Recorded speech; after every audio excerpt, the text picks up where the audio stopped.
Ole Miss, number 3 in the SEC West, taking on number 4 in the SEC West, Auburn. Getting set for kickoff from that one in Auburn, Alabama. Rob Stone, Matt Stinchcomb here with you. And Ole Miss getting so much love, so much attention with their offense. Jevin Sneed, you know, a Heisman candidate coming into the season. Dexter McCluster with a huge breakout game last week. But it's really their defense, you think, that kind of sets the tone, or maybe the tone setter today.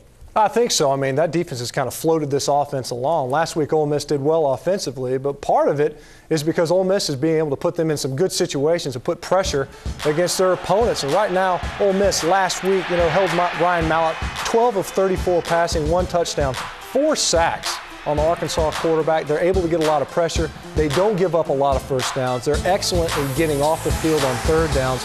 This Auburn offense is predicated on running a lot of plays.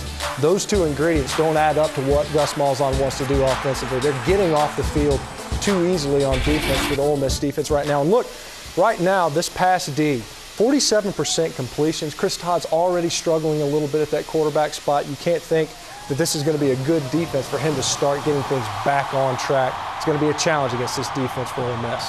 And you see the Tigers take to the field again. Auburn started off the season 5-0, got themselves into the top 25, and then fell out with 3 consecutive losses.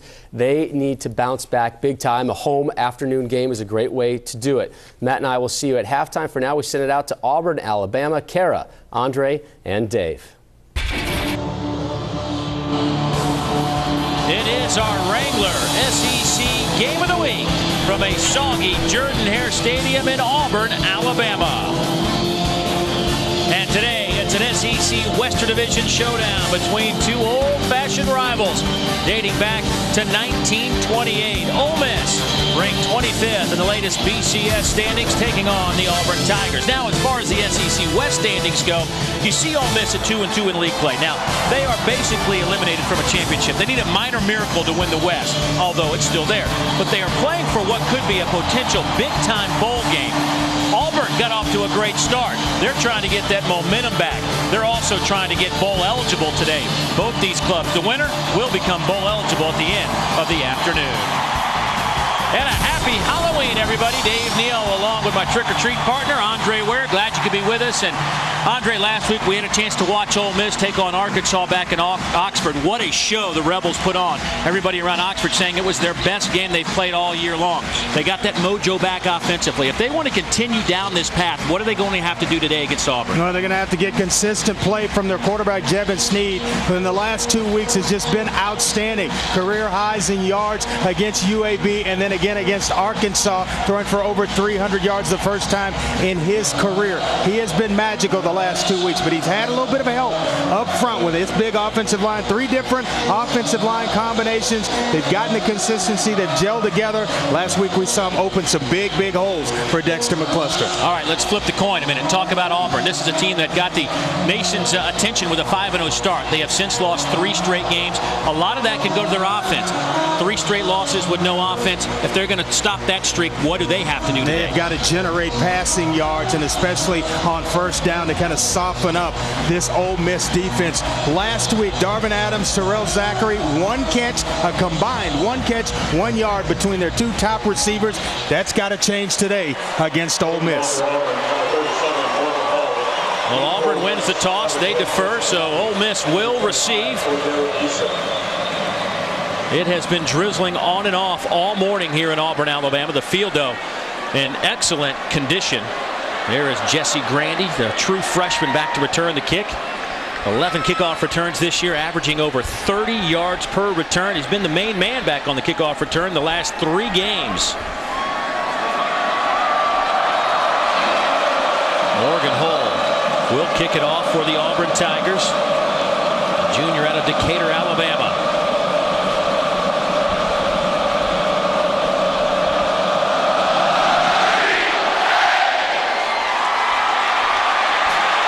Take it 4 yards deep and bring it out. And he is right. Loose football.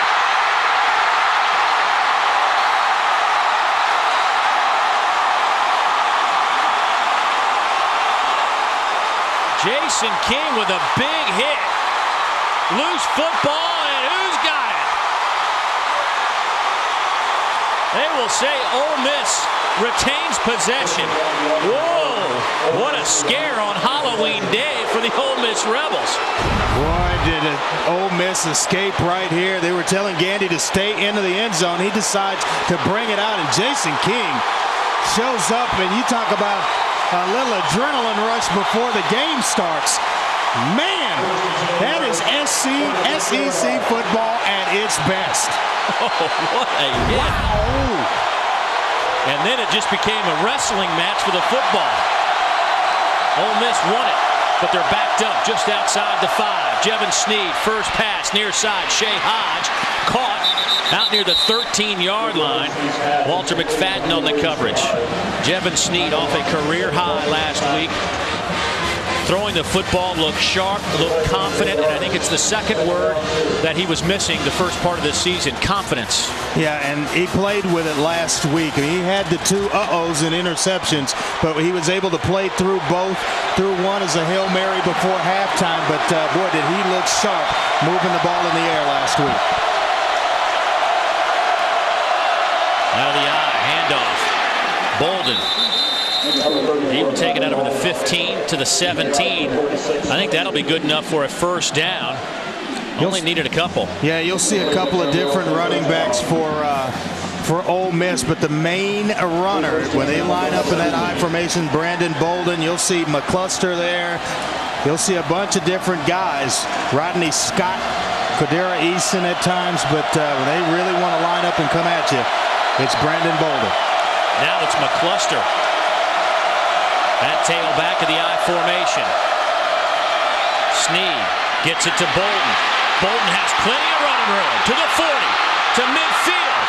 Knocked out of bounds at the Auburn 43-yard line by Darren Bates, but a huge pickup of 42 yards for the Rebels.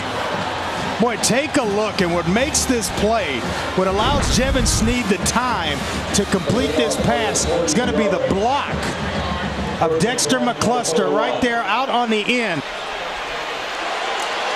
Right on the end, and it allows for Brandon Bolden to sneak out, get himself into the route, and up the sideline. Here's McCluster. His first carry gets through the initial line of scrimmage.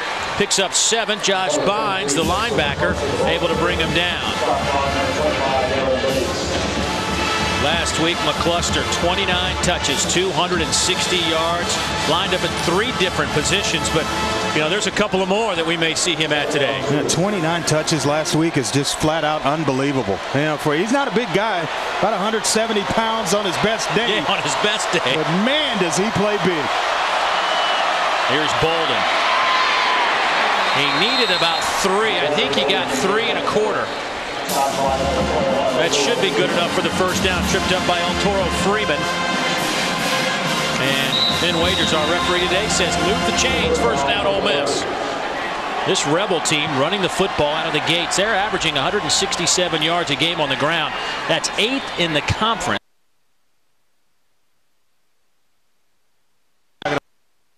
With a pass on this first possession. Ole Miss looking pretty sharp.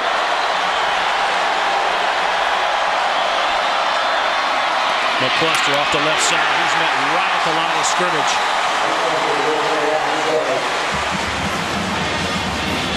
Antonio Coleman, one of 3 blue jerseys in on that tackle.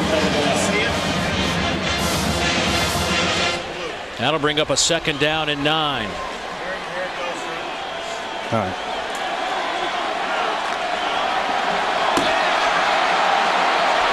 McCluster will be the tailback. Fullback is Andy Hartman. Gerald Harris, the tight end, in motion. Little delay handoff to McCluster. He's got some room. McCluster inside the 20. And Ole Miss inside the red zone. They'll spot it at the 17.5. Mike Slade tripped him up. Boy, this is what you get when you have a player like Dexter McCluster and you have man-to-man defense on the outside. All it takes is a little bit of a gap, and he's through it and into the second, maybe third level of your defense.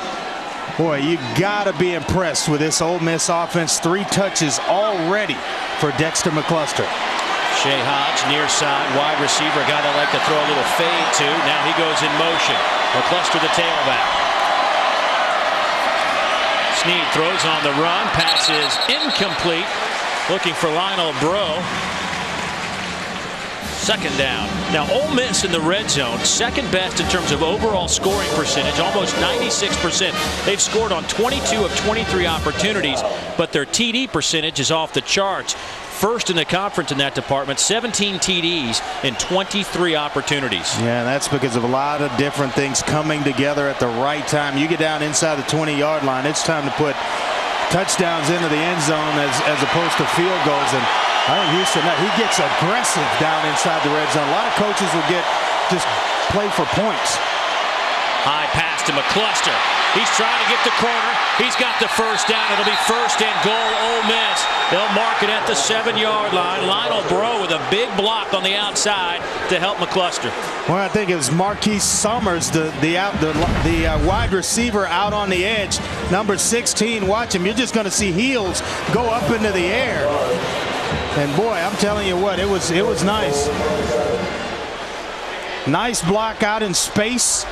Turning Walter McFadden on his neck, and that's going to convert and move the first down marker. Good job by both those receivers on the outside. Well, you got to have that if you're going to have successful plays that go for big yards. Receivers willing to play unselfish football. Quick hitter to the fullback. Andy Hartman, touchdown, Ole Miss. What a drive. 10 plays, backed up at their own 6. Well, this play's made because of Jevin Snead, the quarterback. The quick decision right there. As soon as Andy Hartman outflanks the corner or the area outside defender, the ball is in the air so he can catch and turn up the field. And once he does, it's just a nice little waltz into the end zone. Justin Sparks will hold for Joshua Sheen. Point after is up and good for Andy Hartman, his 4th reception of the year. 3 of them have resulted in touchdowns. What an opening drive and an opening statement by Ole Miss on the road at Auburn. An early 7-0 lead.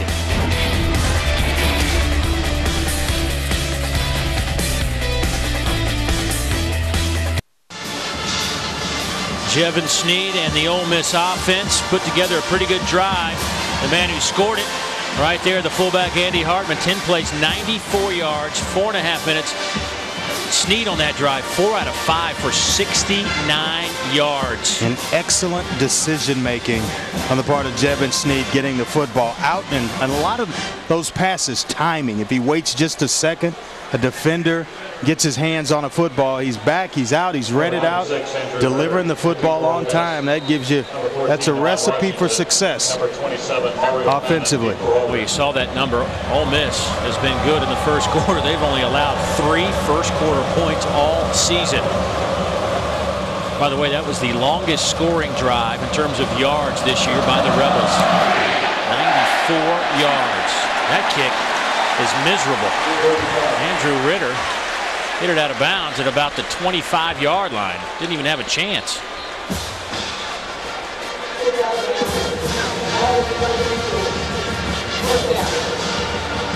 Well, they'll mark the ball at the 40-yard line for that man who will lead this Auburn offense onto the field. Chris Todd, the senior out of Elizabethtown, Kentucky, completing about 56% of his passes, 12 touchdowns, only 3 interceptions, but last week 8 of 14 for 47 yards. Mario Fannin in motion. They'll swing it to Mario right out of the gate. Mario, he is an electrifying playmaker. Mario lost the football at the Ole Miss 40. It trickles out of bounds at the 37. Patrick Trahan slapped it out of his arms, but it will be a 23-yard pickup, and already Auburn in Ole Miss territory. Well, he's going to come across in motion right here and then kind of bubble back around. And watch Chris Todd right here, eyes down the field so that the blockers up front get a chance to get out in space, get a hand on the body. And Mario Fannin, as good as there is in running the football in open space. Here's Todd. He will dump it off near side. Eric Smith, he's to the 25 and knocked out of bounds there by Marche Green. Cassius Vaughn, and Auburn moving with big chunks of yardage. Well, when we talked to offensive coordinator Gus Malzahn, said the key to this football game for us is generating passing yards and doing it early. Boy, first 2 plays, 2 passes for Auburn.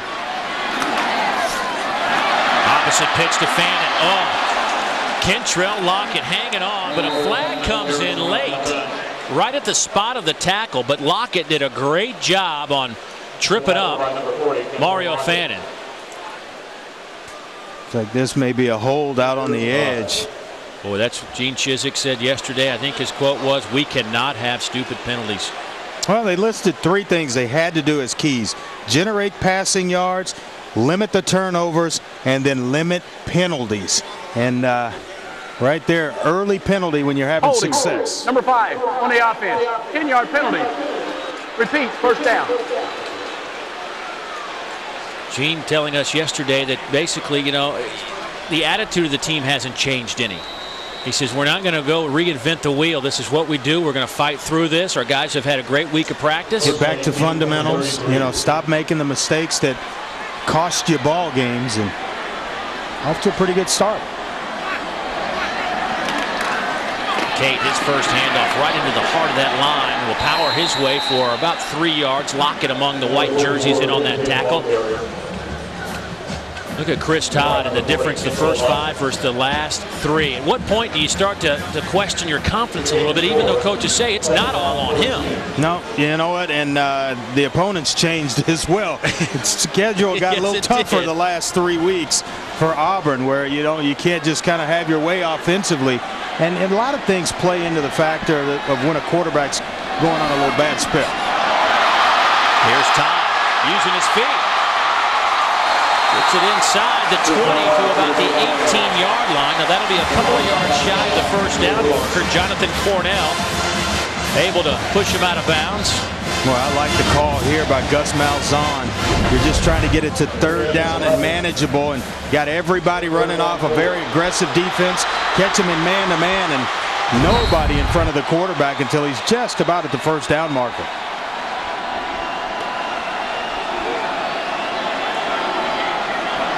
Eric Smith and Ben Tate in at tailback. They'll split on each side of Chris Todd on a 3rd down. Let's call it 4. Tough pass to catch for Eric Smith off his left hand. That'll bring up 4th down, and here comes the kicking unit. Tough pass to come down with. It stayed in the air a little bit too long, and Eric Smith started to get a little nervous. When's it coming? When's the pursuit coming from the backside to get to me as well? But Auburn, I think, a small win on this drive, getting themselves in field goal range to answer points with some points of their own. 36-yard field goal attempt. Wes Byram, 12 out of 13 this year. Sneaks it in the upright. Auburn on the board. They were moving it, and then a holding penalty backed him up. But Auburn will take the 3 on their opening drive, and they've cut the Ole Miss lead to 4. And when we come back, the Jordan-Hare, Dexter McCluster and the offense will take the field again. Their opening drive was very impressive. Stay with us on the SEC Network.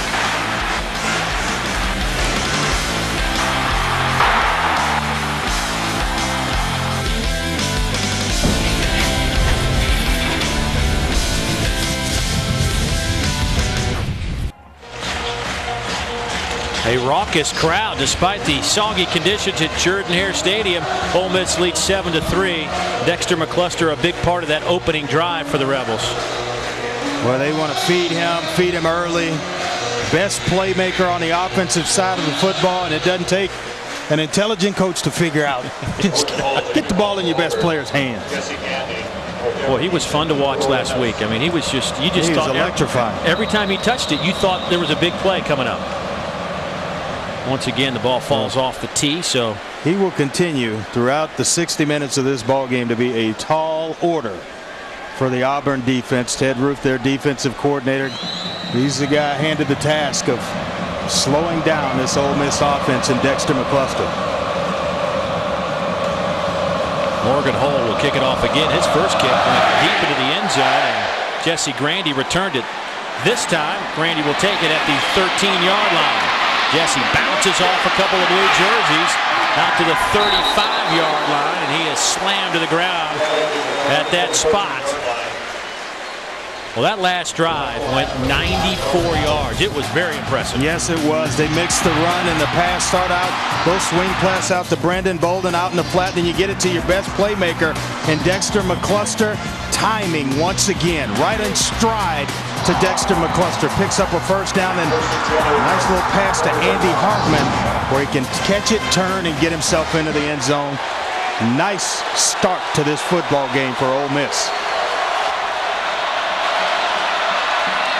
To the outside, and Shea Hodge, he gets close to the 45-yard line, and with that it gives us a chance to bring in Kara Capuano's down the sidelines today. Kara. Well, guys, when we talked to Coach Houston Nutt earlier this week, he talked about getting Jevin Snead's confidence going early. Nutt told us if Jevin can get the first 3 completed, he really takes off. And last week, Jevin Snead told us he can't put all the burden on his shoulders. When the offense struggles, it's not always all about him.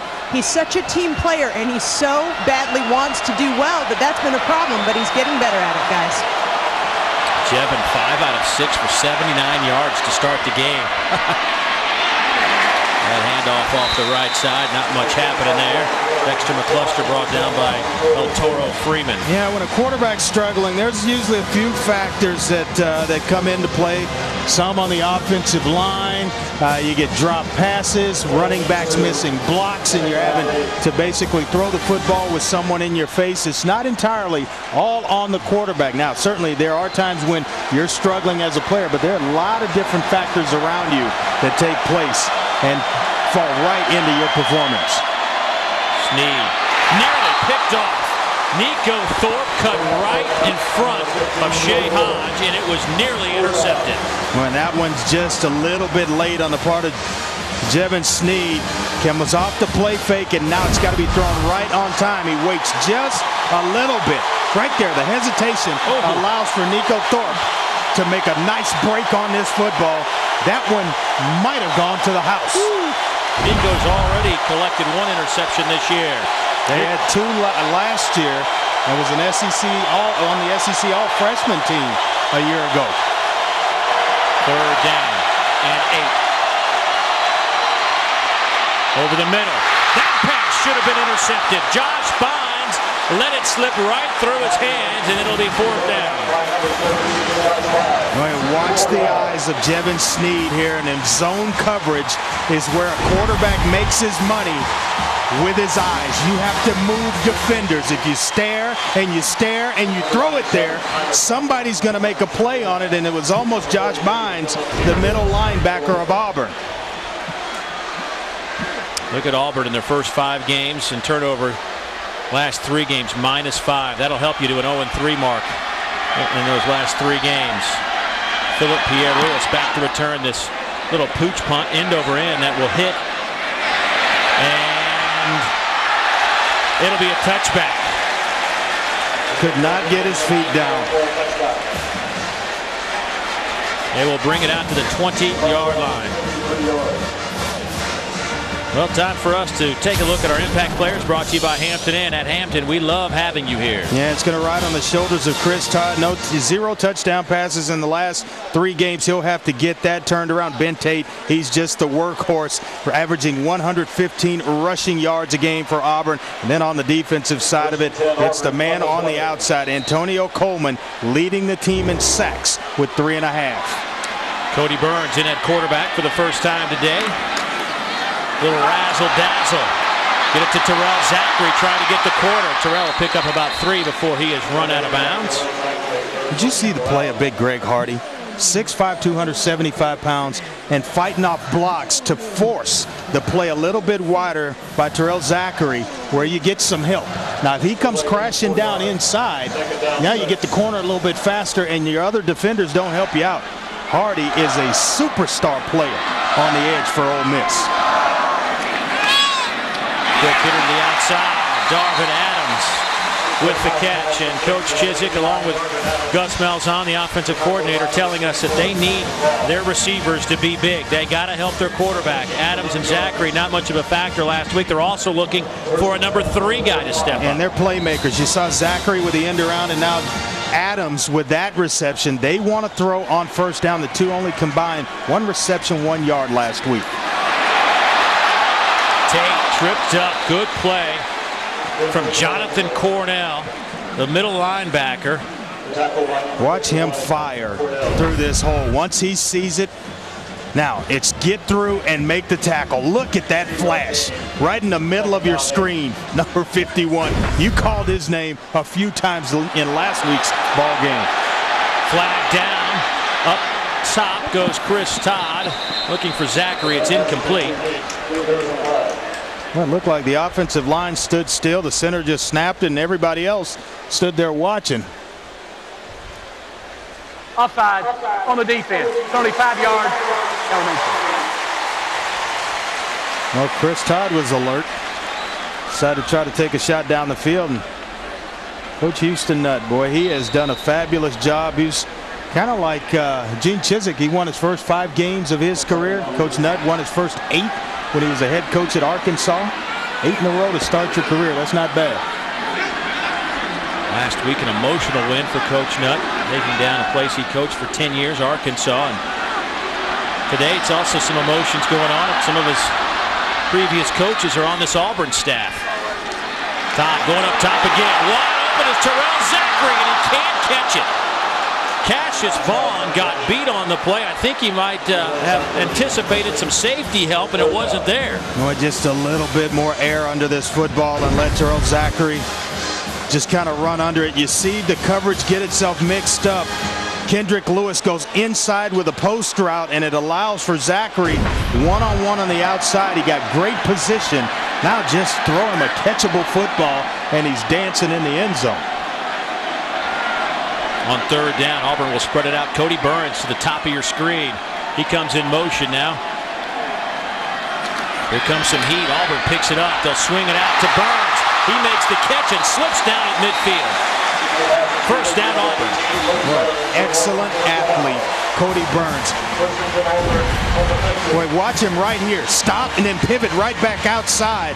Gets the defense going inside. He stops, goes outside. Nobody along the sideline when he decides to turn it up the field.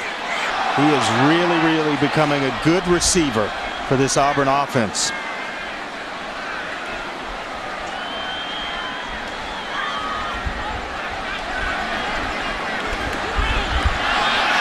Trying to find some room, nowhere to go.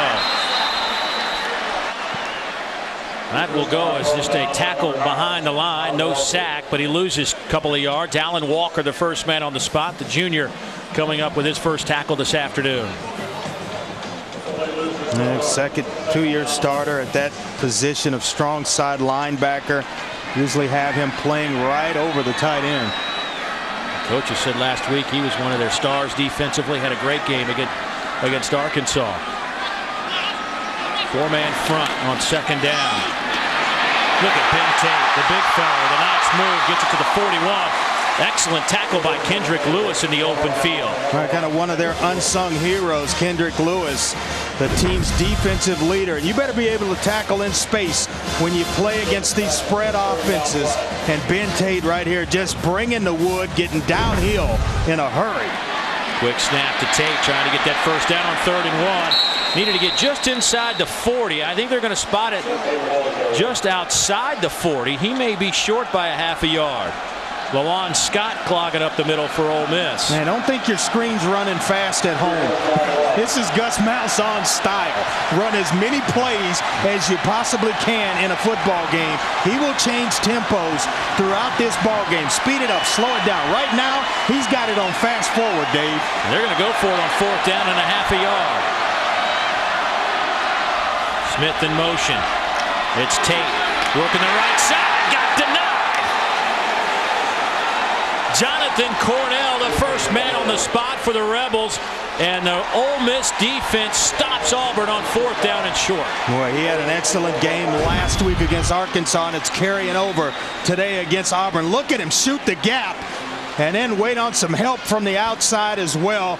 But reading his keys, and that allows you to play fast and make the tackle behind the line of scrimmage. Gus Malzahn's high-tempo offense sputtered on that series. Back in a moment. Down drive. Thank you very much, Rob. Collaros. Numbers pretty impressive for the young man.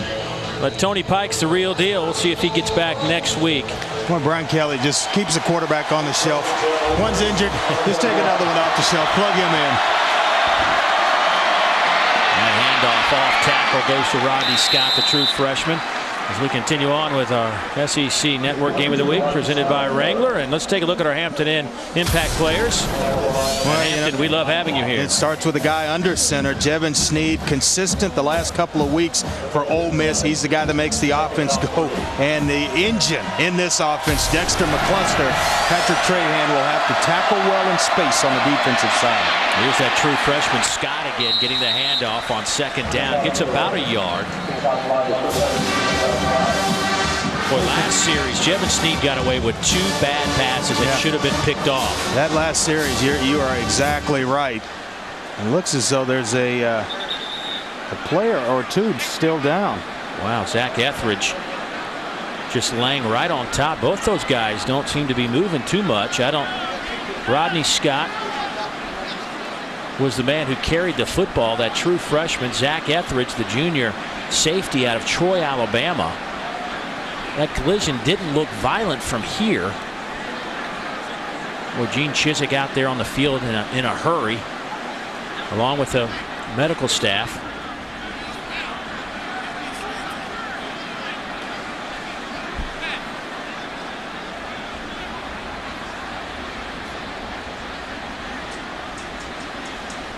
And medical staff's taking extra precautions in these situations. Not a lot of movement in that area right around midfield.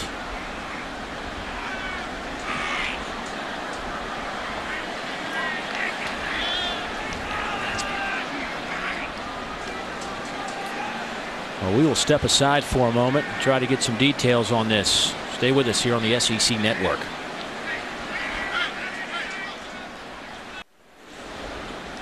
They continue to work on what looks to be Zach Etheridge. Well, we know it's Zach Etheridge down. Rodney Scott, the tailback, was laying underneath him. He carried the football, and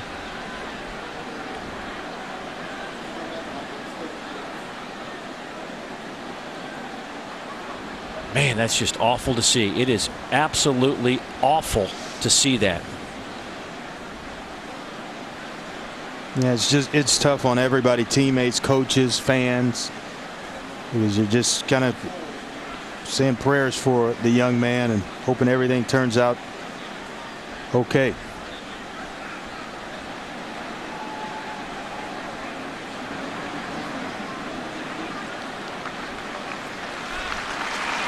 So Rodney Scott pops up out of the pile, so he was not hurt. He just happened to be underneath Zach Etheridge. So no worries for Rodney's family at this point, but the concern now directly pointed at Zach Etheridge. And hopefully they'll take him in for some evaluations and it'll turn out okay.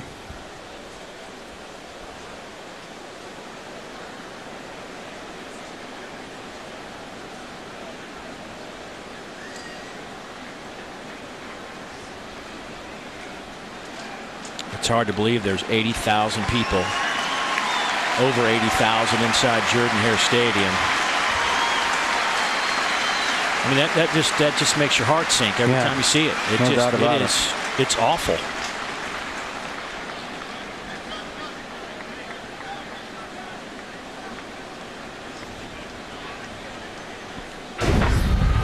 Now watch 52.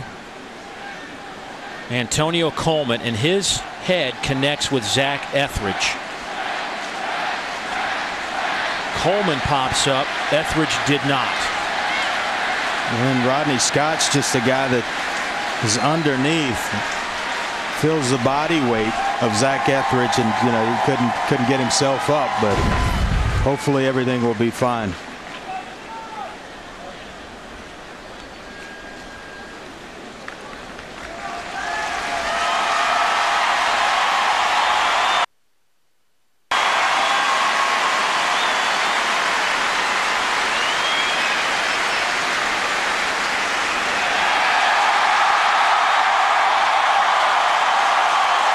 There's a thumbs up we were hoping to see.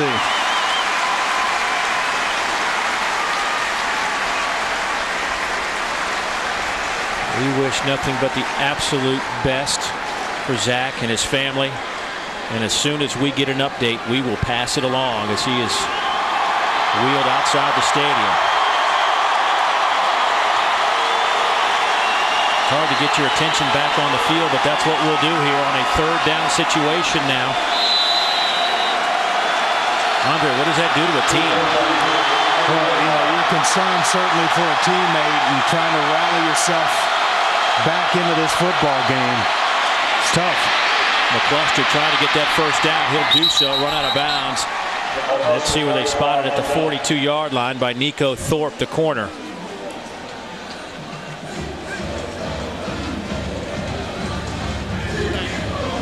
Dave Neal and Andre Ware, Kara Capuano, glad you could be with us today. But as you look at this, if you're just clicking around and joining us, that's a shot of Zach Etheridge being wheeled into an ambulance after a head-on collision with one of his own teammates just moments ago. In motion, Markeith Summers out of the I formation. Will delay handoff to Dexter. He's got a huge hole off the right side down to the 30-yard line. Give him a gain of 12. Andy Hartman, the fullback, with an excellent block to spring him open for the first down carry. Not a big guy, but he doesn't need a lot of room in which to get through, and you'll see it right there. He's into the hole. Nice block by Andy Hartman on the outside, just kicking out, and then right behind it is Dexter McCluster. But boy, can he turn the corner in a hurry. I mean, you just think it's going to the house every time he touches it. Cuts it back inside, down to the 26-yard line. It is amazing to me, Josh Bynes on that tackle, by the way, Andre, that he didn't touch the ball until about 4 minutes to go in the third quarter 2 weeks ago against UAB. Right. We sit down with the coaches last week. He's going to touch it. And they said, I mean, the first thing, we didn't even ask the question. Guys, here's what you need to know. McCluster's going to be involved in the offense like you've never seen before. Where they felt like they had to create opportunities for their best player on offense to touch the football. And they have done one heck of a job in the last 2 weeks of figuring that thing out. Second down. Snead over the middle. Passes bound in the air. Nearly picked off. Darren Bates, the true freshman out of Olive Branch, Mississippi, not too far from Oxford, nearly had the INT. Yeah, he was trying to go to Gerald Harris, the tight end, and he gets batted into the air. And Darren Bates, this secondary for Auburn, they're going to kick themselves when the day's over. That's three tipped passes that should have been intercepted, or three where they've had their hands on three that should have gone the other way. Third down and 6. Snead in the pocket. Off the fingertips of Shea Hodge, and that'll bring up fourth down. Nico Thorpe on the coverage. And he got good pressure, Auburn did, by Mike Blanc. The defensive tackle, big guy, first-year starter, pushing the pocket right into the face of Jevin Snead. And force a field goal attempt here.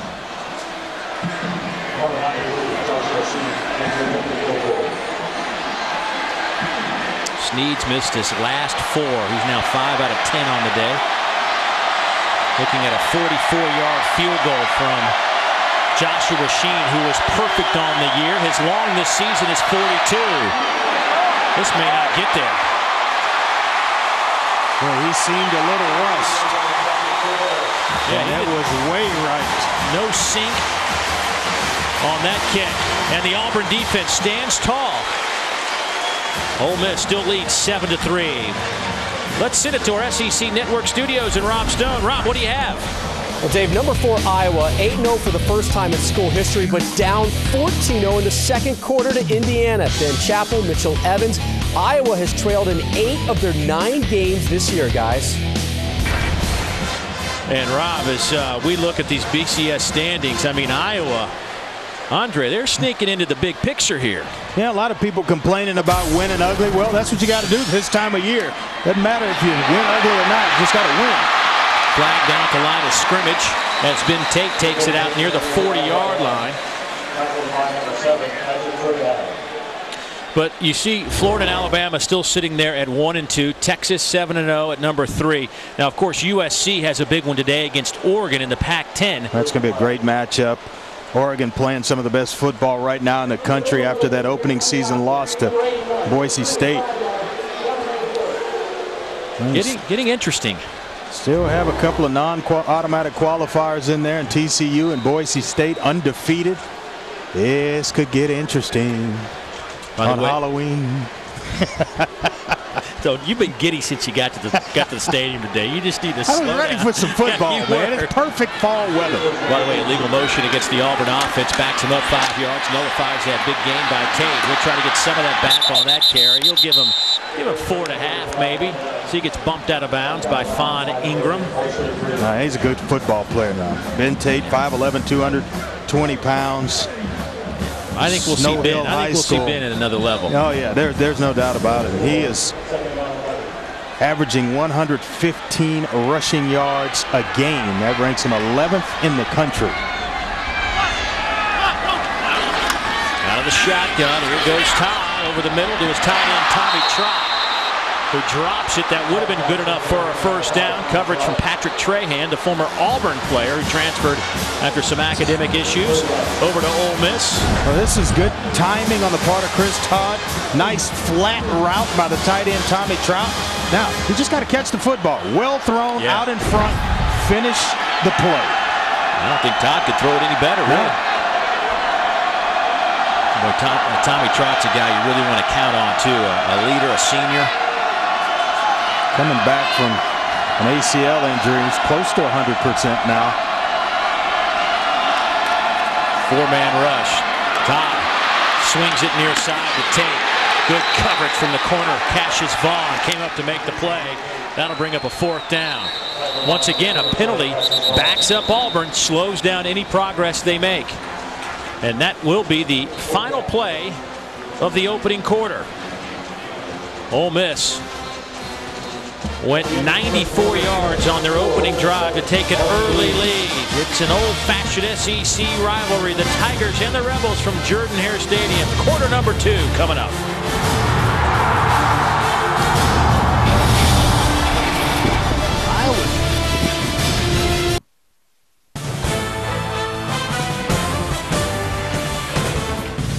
You're looking at Toomer's Corner, the historic location that's tied into the oldest tradition, one of them here at Auburn.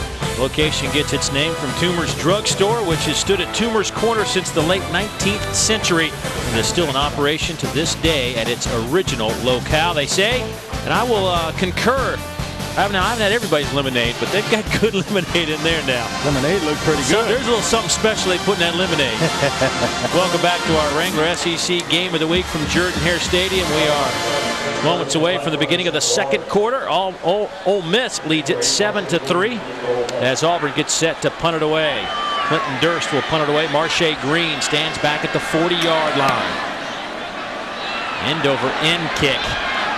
Green fields it at the 35. To the 40. Nice return out to the 47-yard line. Give him a return of 15. And with that, let's get an update on the injury to Zach Etheridge from Kara. Well, guys, just talked to the Auburn staff. They are going to take Zach Etheridge to a local hospital to check out his neck injury, but we're very pleased to report he does have feeling and movement in all of his extremities. They're taking him there as a precaution to check out the neck. Well, that's good to hear. That is good to hear. Number 4 in blue there on the replay. That is good news. Yes. 4-man front on 1st down and 10. McCluster the single setback. Snead hit the moment he stood up. El Toro Freeman blasted in from the edge. I don't even think Snead saw him until the last second. Dave, there's a little thing called pre-snap read that gives you an alert that something like this is going to happen. Watch right here, number 21, and how fast he gets to Jevin Snead. Hello. And you know, a pre-snap read, everybody kind of starting to crowd the line of scrimmage. Pretty good indicator I'm going to get some blitz. Here's McCluster, makes a man miss, gets it inside Auburn territory to the 48. Aaron Bates will get credit for the tackle. But you look at El Toro Freeman, interesting story. This is a young man that came here with that's a good football name. Some big-time accolades, but he really struggled early. 7 tackles in the first 7 games. Kind of lost his edge, lost his attitude. Matter of fact, it got so bad that Gene Chizik actually didn't take him on the road to Arkansas. He had to come back, apologize to the team, explain the situation, came back, got the start last week at LSU, had a career-high 12 tackles. I think he got the message. Snead under pressure again. McCluster rocked at the 45. Going to be extremely close to a first down, and Craig Stevens, take a look at this. Nice little shallow cross. And you got to have your head on a swivel when you run those shallow crosses. Linebackers, strong safeties, everybody waiting on you. You know what? Those are the kind of plays that bring a little life back into the stadium right there. 4th down, and Ole Miss will go for it. 4th and 1. Here's Grandy coming around on the toss. He makes a man miss, has the first down inside the 40.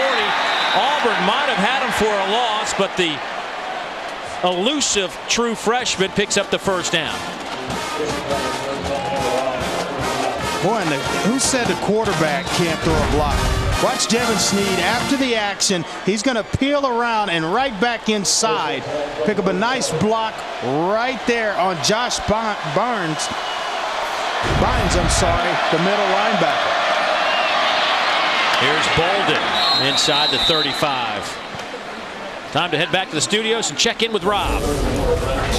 Number 4, Iowa down 14-0, but a great drive here. 5 plays, 85 yards, and 220.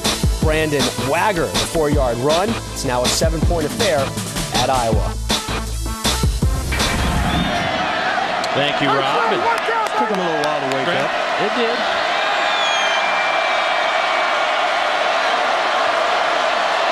Second down here. Brandon Bolden, the tailback. Hartman, the fullback. Snead rolling near side. He'll take it to the 38, almost the original line of scrimmage. He said Iowa getting off to a slow start, trailed 14-0 before that touchdown. One of the reasons could be the fact that they're losing this guy, Adam Robinson, averaging over 5 yards a pop, out for the season after an ankle injury. Well, that's a big cog in their offense. You see the production as well, the 5 touchdowns to go along with it.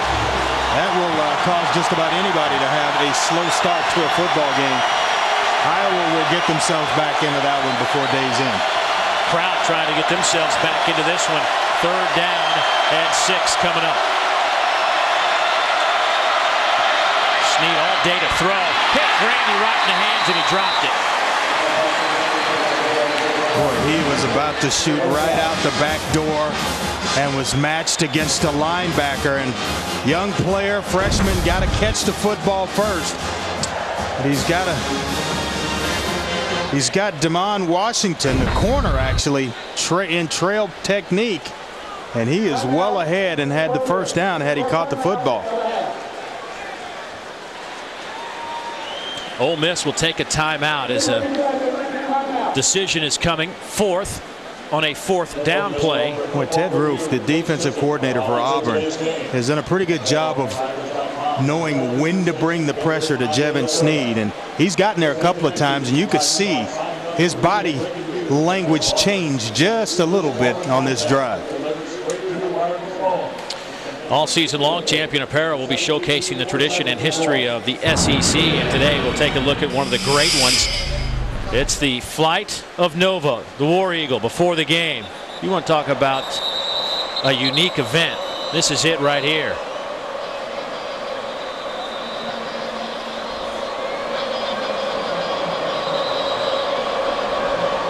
And then the nosedive straight down.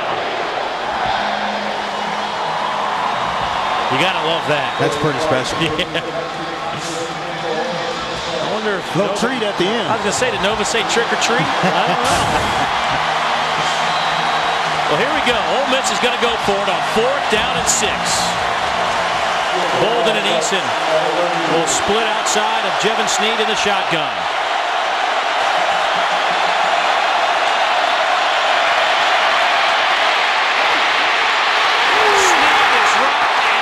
At the 45, and he is slow to get up. Antoine Carter.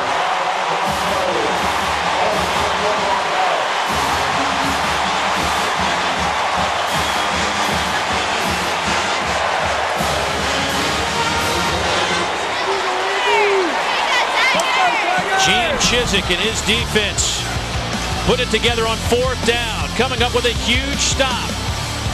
Back in a moment.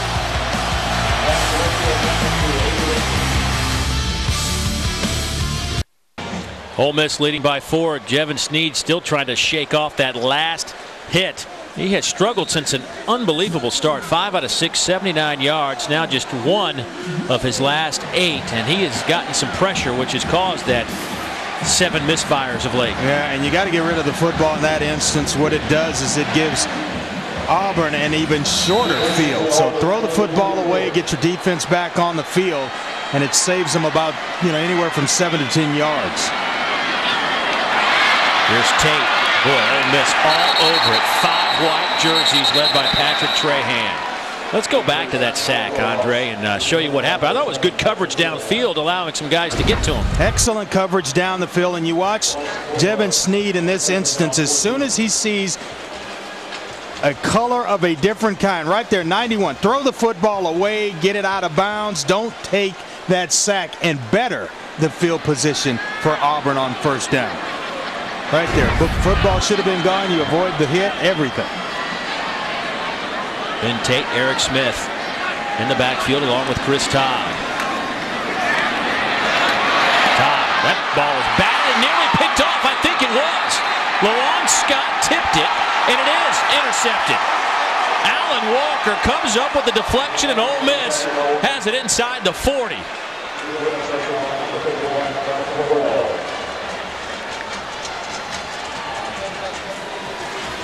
Well, Lawan Scott's the guy right here. If you can't get to the quarterback, do the next best thing. Get the hands up, jump, and then Alan Walker cradles the hands right under the football. And, boy, this is saving the day for the quarterback. Let's get right back and go back to work. Well, the play will be under review. We need to see if that ball might have touched a little bit of that turf before Walker was able to scoop it up. Looked like he got his hands under the football on the original replay. Boy, I like the play of Lawan Scott. Big fella, over 300 pounds. Can't get there. Let me see that vertical. Tell you what, remember once again, the phrase is has to be indisputable evidence to overturn the call on the field. So I don't know if you see it from that angle.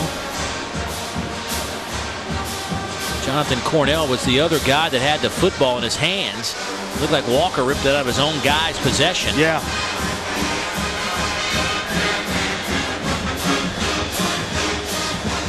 Well, Jonathan Cornell, he's been everywhere today. It is just I think it's him that actually makes the interception. Right. Bad news for Walker that we're replaying this now. Walker wanted the celebration part of it. Let's see the ball right there, and hands are under. It is just hard to tell. I don't know that you can definitively say that that's tough. It hit the ground.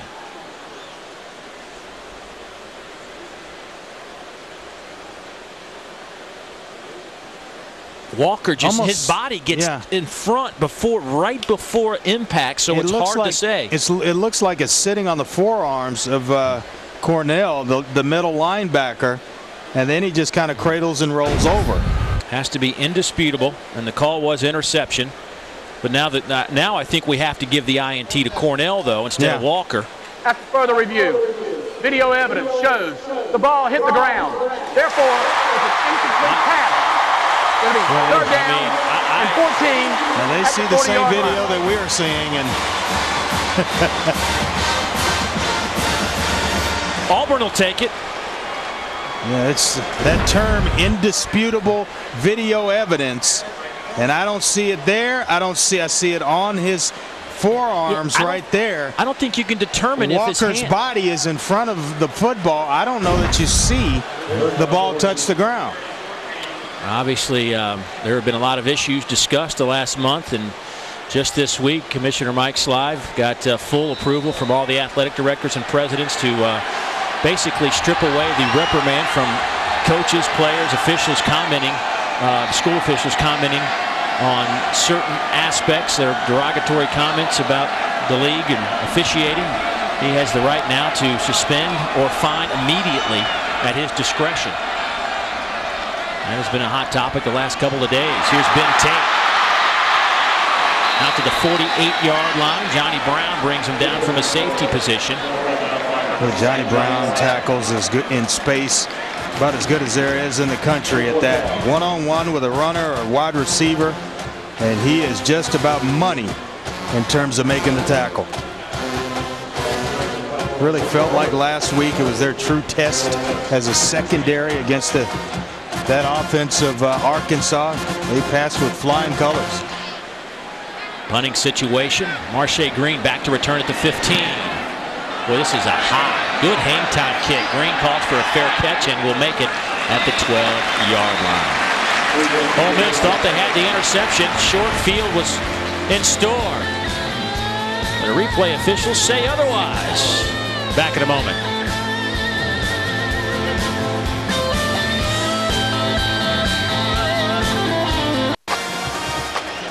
And welcome back to the Wrangler SEC Game of the Week. Be sure to stay tuned to see which player is selected as the Wrangler 5-star player of the game.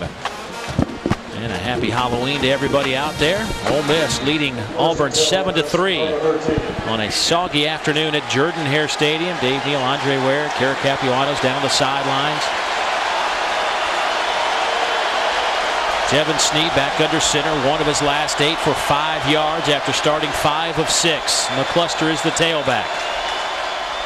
Here is Dexter trying to get a couple of blocks to the outside. Out to the 24, make it the 25-yard line. First down, a gain of 12 for Dexter McCluster. It seems like such a simple play, Andre. You know it's coming, but yet you can't stop it, and he has a little stutter step in there. It just gives him enough time to set up an extra block, and then right out of the stutter step, he's back at full speed. Boy, is he a good football player.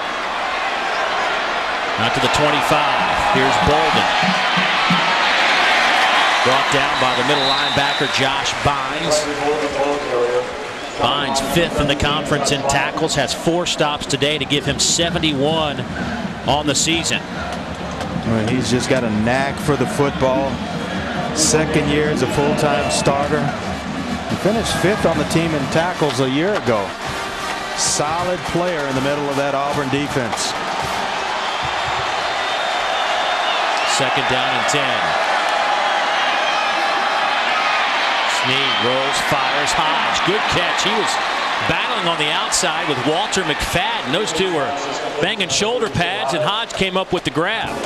Well, McFadden had about as good a coverage on the play as you could possibly have, right in the hip pocket of Shea Hodge, and sometimes you just got to have the want to and go back and just snatch the football out of the air, which is what Shea Hodge did in that instance. But getting Devin Sneed a little confidence, a little rollout, letting him use his athletic ability.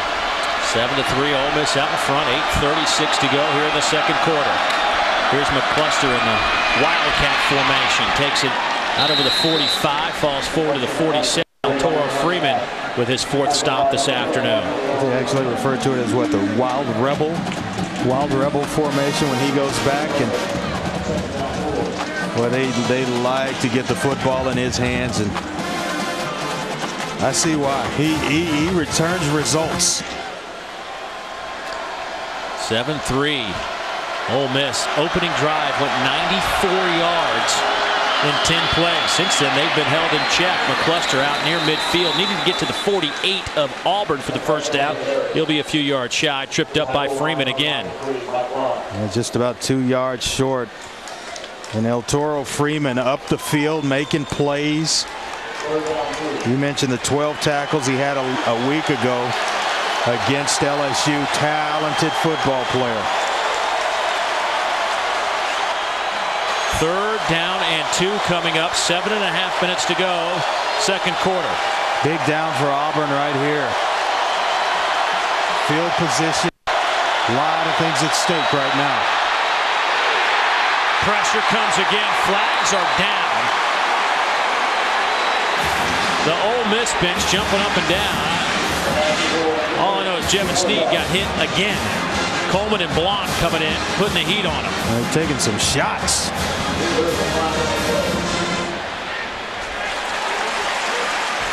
Legal shift against the Ole Miss offense.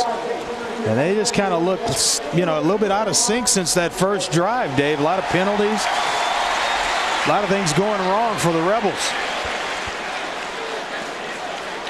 And if Auburn gets some things going right offensively, gets some consistency in that Gus Malzahn offense, they may take a halftime lead or a lead into halftime. Having some technical issues here at Auburn on this soggy, rainy afternoon.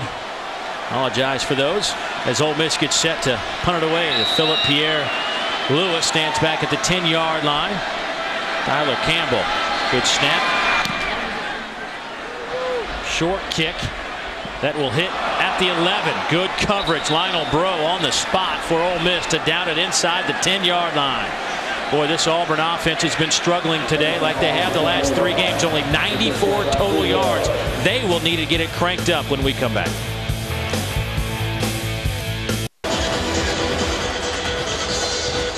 Auburn defense playing pretty well today. Now the offense needs to get it together.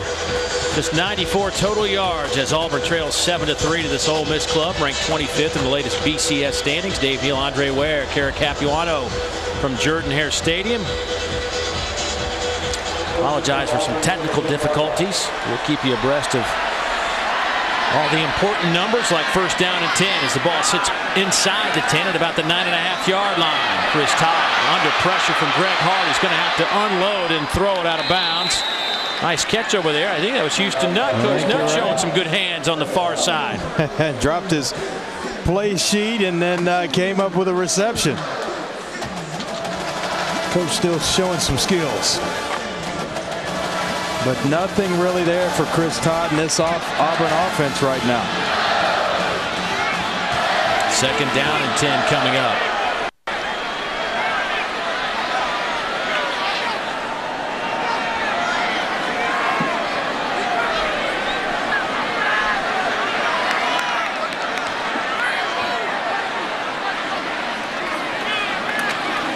Inside handoff to Ben Tate. He needed to get to the 20 for the first down. He got stood up at the 18 by Joel Kite, the true freshman linebacker. Kendrick Lewis also in on the play, the safety. As the clock moves, 6:40, 6:39 to go here in the second quarter. It'll be third down and we'll say a long 2. Didn't quite get the 20, but he did the next best thing, which was to get it to third down and short. And they're about 41% on the season in converting on third downs. Todd going up top. Has a man. Zachary with the catch at the 40-yard line.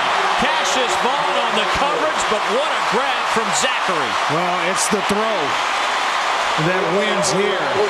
Zachary gets a step behind his defender, and the throw is what makes the play. The throw of Chris Todd right here in stride, where Terrell Zachary does not have to break stride, right over the shoulder. Excellent throwing catch. A gain of 42. Quickly to the line. It's Ben Tate. He picks up 9. D.T. Shackelford brings him down, but I got to tell you, that was good coverage by Cassius Vaughn on that play. That was just perfect perfect throw. Ball couldn't have been dropped in any better from Chris Todd. And what do? They step on the gas, quicken the pace, keep you tired. Here's Tate. Breaks a tackle inside the 30. Look at him still moving. They'll blow the whistle. They'll spot the ball at the 28. First down Auburn.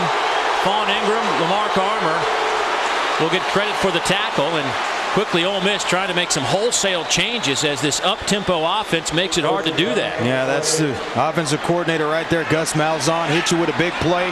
He doesn't take long to celebrate. He goes right back to work. Has a man wide open. Darvin Adams, touchdown Auburn. 28 yards.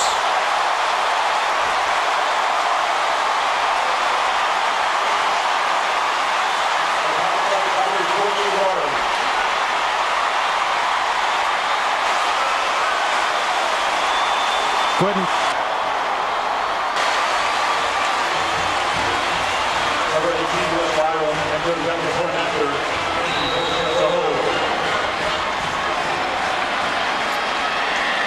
Point after, Wes Byram will step on the field. He drills it through the uprights. And Auburn has taken a lead. How about that drive? 90 yards. So well defensively that you knew the offense had to start to feel the pressure. And you're going to see the tight end right at the top occupy the safety, which gives the corner route to Darvin Adams. He's wide open. No safety help over the top because they're dealing with the tight end, Tommy Trott. And you talk about a well-designed football play. They protect Chris Todd, give him the time needed. And a couple of underneath crossers occupy the corners and the linebackers. Boy, he couldn't have gotten himself more wide open. Boy, they were talking about Adams and Zachary, and you've mentioned it last week, were non-existent. Basically, the passing game was non-existent. They needed these guys to be more involved, to make some plays. They need a third guy as well if they really want to be good. But Adams and Zachary on that drive stepped up, made the plays. Gave the football to Zachary, the first play of the game. Got Adams involved as well. And then the big touchdown pass. We mentioned it. 1 catch for 1 yard combined last week. This drive, 6 plays, 90 yards in 1 minute 43 seconds. Chris Todd, 2 of 3 for 70 yards. That's how Gus Malzahn likes to do it. These two clubs have combined to match each other offensively. 184 yards for Auburn, 184 yards for Ole Miss. Here comes the kick. Jesse Grandy will field it at the 1. Grandy out to the 25-yard line with 5:17 to go here before halftime. Time for us to get an update. Let's go to Rob Stone. All right, Dave, we're going to update you on what's coming up at halftime. Number 4, Iowa in a world of hurt at home, down 14 at the break. Number 8, Cincinnati having a tough one in Syracuse. Plus, we'll preview number 1, Florida taking on Georgia down in Jacksonville. That one coming up at the break. Thank you very much, Rob. Crowd making some noise now after the 28-yard touchdown pass.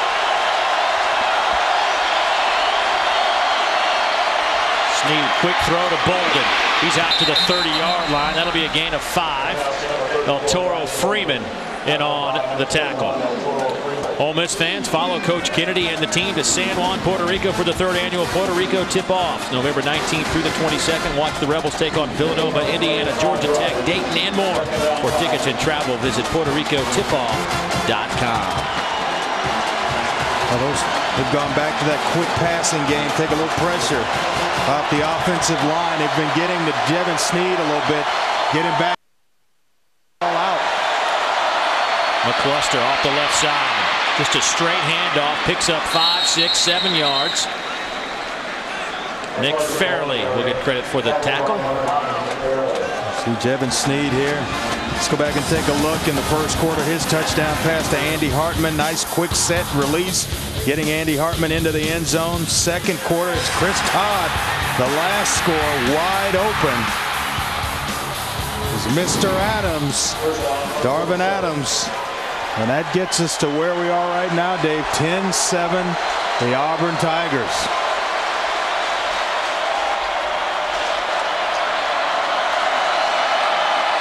Play action.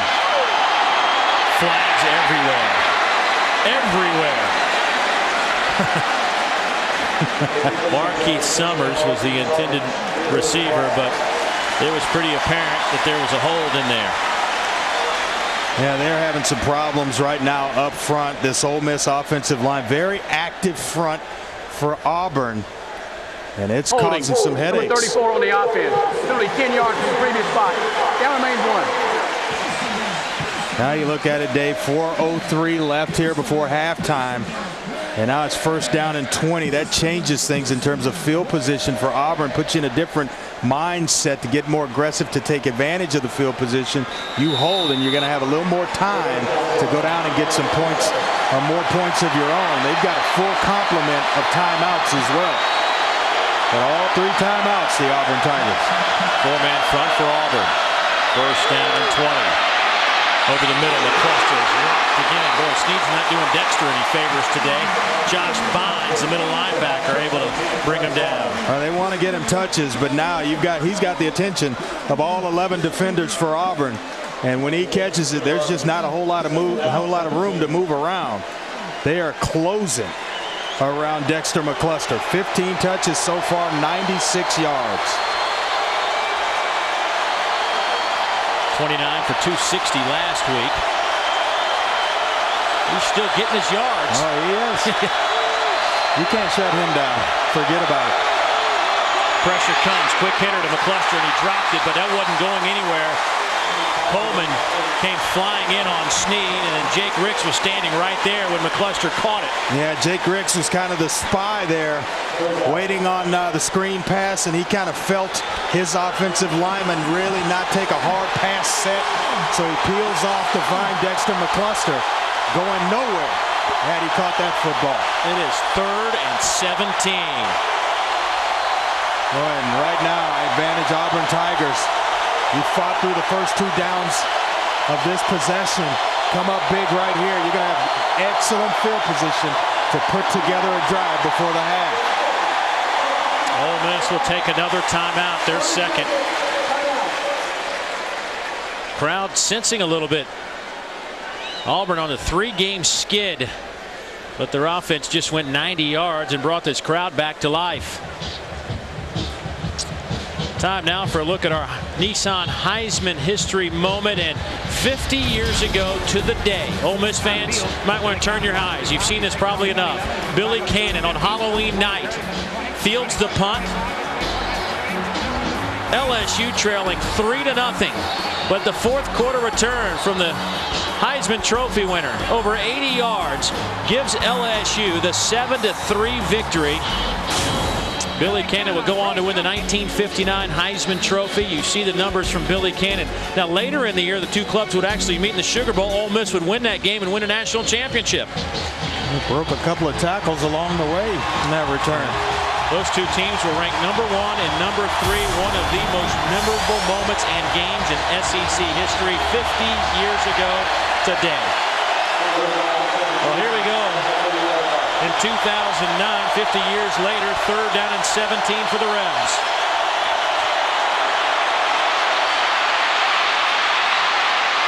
Long way to run for Snead, and he's going to get it. Are you kidding me? A 20-yard pickup. Bolden with a good block to help him pick up the first down. Boy, some deep zone drops and a couple of missed tackles allowed Jevin Snead to escape. 3rd down and forever. Just take care of business. Keep it in front of you, make a tackle. He picks up a nice block there by the running back, Brandon Bolden, which freed him for the first down. Now, the chess match flips, and it's advantage Ole Miss. A wild rebel. Another reverse to Snead. He'll throw it back to McCluster. He's going to have to make a man miss. Boy, that was played well by Antonio Coleman, the defensive end, didn't bite, spread out, chased 22, Dexter McCluster to the sideline. Well, they were trying to get Marquise Summers open, and I think Jevin Sneed did an outstanding job of just getting rid of the football. They read this perfectly, and he's going to get hit had he turned back and gone down the field. He also had Brandon Bolden sneaking down the sideline, but just did not have the time necessary to get the football away. Well, that was big-time play from Coleman, your defensive end. Not only to get out there, but then make a play on the diminutive McCluster. Here's Dexter now. He makes a guy miss. He's trying to get a block. Dives down at the 42-yard line. He'll be a yard and a half shy. Darren Bates, the first man on the spot for Auburn. Boy, he can just flat out make you look foolish in the film room. Watch this right there. You think you have him, Josh Bynes? No, you don't. Then right there, that little subtle cut, that'll give him about 3 to 4 yards. Just put that foot in the ground and get up the field. That is scary to a defender. Coming at you full speed. I got him. Excuse me, no, I don't. Rodney Scott in at tailback. He will get the football. Bust through the line to the 35-yard line. Now, Ole Miss only one timeout left. Minute 26 on the clock. Thinking points here if you're Houston Nutt and this Ole Miss football team, this offense. And he loves Rodney Scott, freshman, 5'8", 195, kind of built that low center of gravity. You start talking about Rodney Scott and Jesse Grandy, it brings a smile to the face of the head coach of the Ole Miss Rebels. And 1st and 10. Here's Sneed now. He's going up top. He's looking for Summers. That's incomplete. Now, Andre, let's go back. Let's rewind 7 days. Ole Miss in the same situation last week against Arkansas in a minute-and-a-half situation, trying to get some points on the board, and it turned into a debacle. Had a lead going into halftime and really played cautious offensively going down before the half. Here, it's a little bit different monster. You're trailing by 3 points. A field goal would tie it up going into halftime. So he's a little bit more aggressive this week in his approach because he's trailing going into the half. Houston Nutt said his mama a little upset with that 2-minute drill as well when we talked to him this Mom week. had some questions for him after the game. Here's Pin Wagers. Prior to the snap, false start, 78 on the offense. 75 yards, down remains second. Boy, you hear me say it all the time. Coaches can live with effort penalties when the ball's snapped and everything's going. You have a penalty, and that's an effort penalty. You can live with those. But when it takes place before the ball's even put in play, especially in a situation like this, and you're going down trying to get points, those are the penalties that drive coaches crazy. Quarterbacks too. You get a guy back in the huddle. Hey, what are you doing? This is an important part of the game. They might add a few seconds on this clock, and that might be the discussion. Please place 1 minute, 3 seconds on the game clock. 1:03. You know, if it was one of those big grunts up front, I'd just tell them, you know better. Especially if it was one of the upperclassmen. You know better. You know what we're trying to do here. And, they feel bad enough. You don't need to beat on them too bad. And they're going to get chewed out. Just a little reminder, you know better than the jump. Well, here comes the 10th play of this drive on a 2nd down and 15.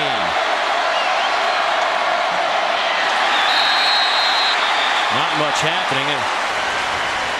Nick Fairley in on the tackle. See Dexter getting a little frustrated. Well, you say just 5 yards, but man, it just takes you out of field goal range. The playbook changes because now you put your team in a position of 3rd down and super long, third and Auburn right now for the Ole Miss Rebels. Clock winding down to 23 seconds, 22 seconds.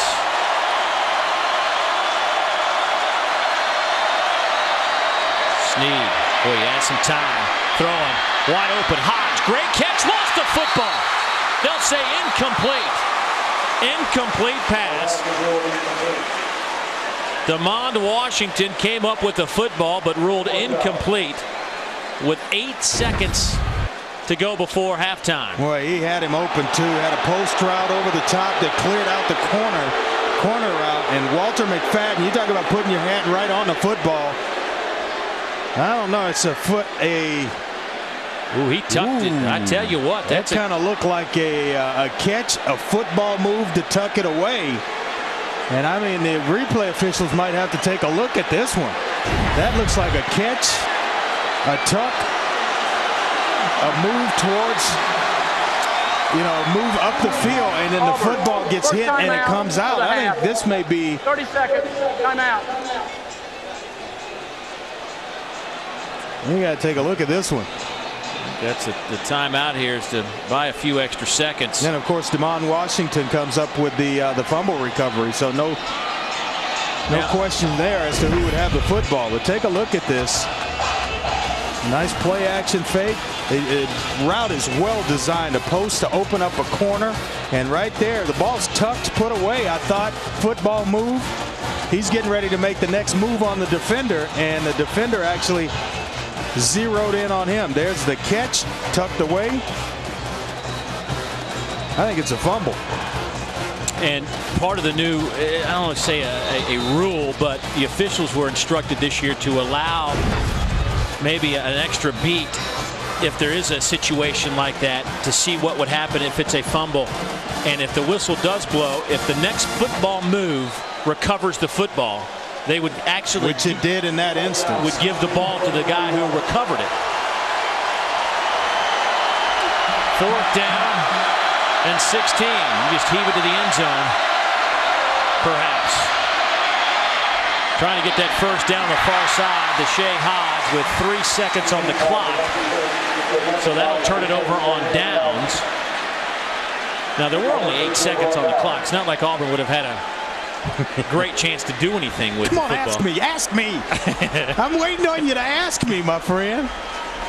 So Auburn will have it with 3 seconds left. I want to know what you want to know from him. Just ask.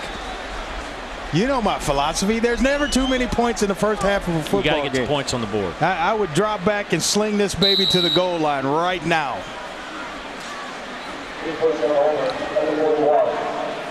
But Auburn's going to take a knee and go in, but I would try it. What do you got to lose? What do you have to lose?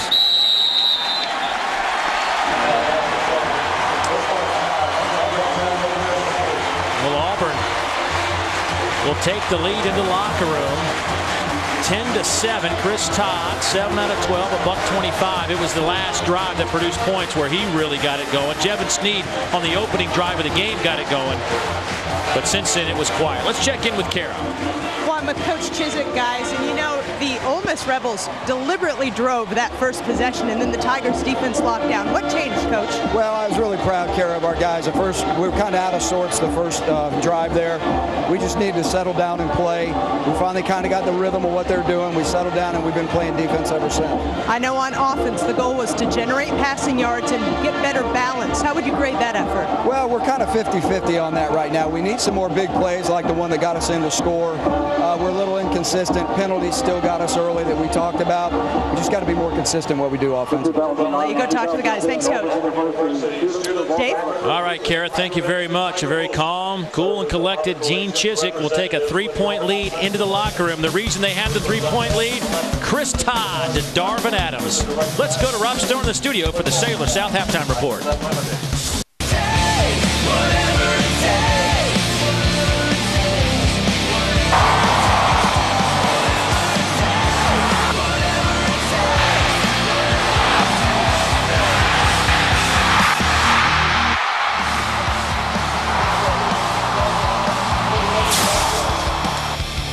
And welcome back to our Wrangler Game of the Week right here on the SEC Network. And that's been Auburn's mantra, whatever it takes. And early on, it did not look good, but Auburn takes the 10-7 halftime lead here at Jordan-Hare Stadium. Dave Neal back alongside my partner, Andre Ware. Glad you could be with us. And Andre, the opening drive, 94 yards, 10 plays. Ole Miss looked like world beaters, almost just a continuation of last week. Right.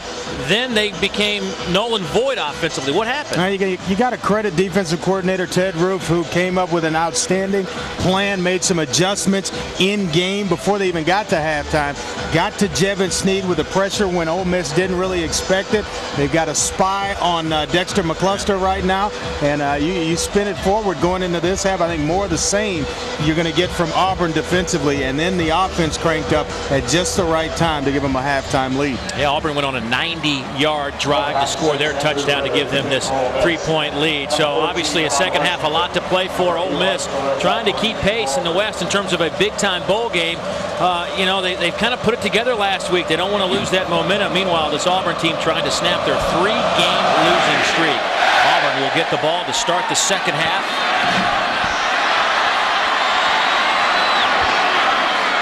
Damon Washington takes it out near the 25-yard line.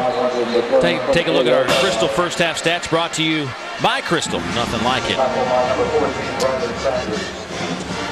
Look at the time of possession. Almost 20 minutes in the first half for Ole Miss. Certainly a touchdown. Yeah, certainly different for Auburn as well. And the passing yards and the rushing yards really have taken a turn when you compare them to the last couple of weeks. They've been able to run the football but not able to throw it. Chris Todd did a nice job in the first half of this one, and they're going to need more of the same, maybe a little bit more, in order to come out of this one. Chris Todd only 47 yards passing against LSU, but 125 in the first half. Here's Ben Tate. They'll ride his shoulders. Flag comes down at the 28-yard line. And then another one comes in late after the play, well after the play, on that Auburn bench. Ben Wagers, our referee today. Tate had a nice stiff arm working, but it was to the face mask of one of the Ole Miss defenders. That might be the first flag, and then maybe a late hit out of bounds, the second one. So wait to get the official word here.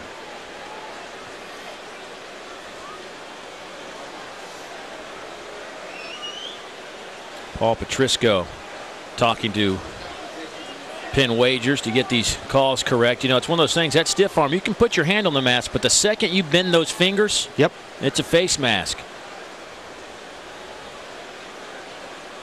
Hard not to bend the fingers, though. You control it a little bit better when you bend the fingers. Personal foul. Last in the face mask. Number 44. Penalty will be half the distance to the goal. After the play is over, personal foul on the defense. Number 20, 15-yard penalty. It's a first down because of the personal foul. It will be a personal foul. First down. All right, well, let's look at the first violation. Yeah, it's Ben Tate working against Johnny Brown, and you see the face mask right there. And then the whistles are sounding right about there, and he just continues with it. And the shove, that little shove at the end is what draws the flag of the line judge.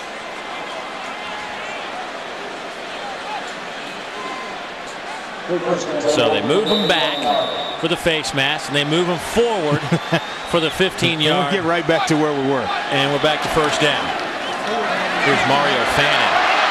Fannin trying to get the corner. Johnny Brown there, along with Cassius Vaughn to bring him down. You know, we saw Mario Fannin early get his hands on the football. Coaches telling us yesterday, Gus Malzahn and Gene Chizik, that he's a guy, to playmaker. We got to get him the football.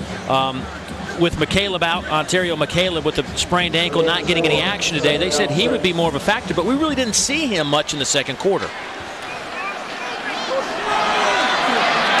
Seeing him quite a bit now, 2 carries in a row. That time he'll get back to the line of scrimmage, but a flag down at the 31-yard line. While we got a second, let's go downstairs, check in with Kara.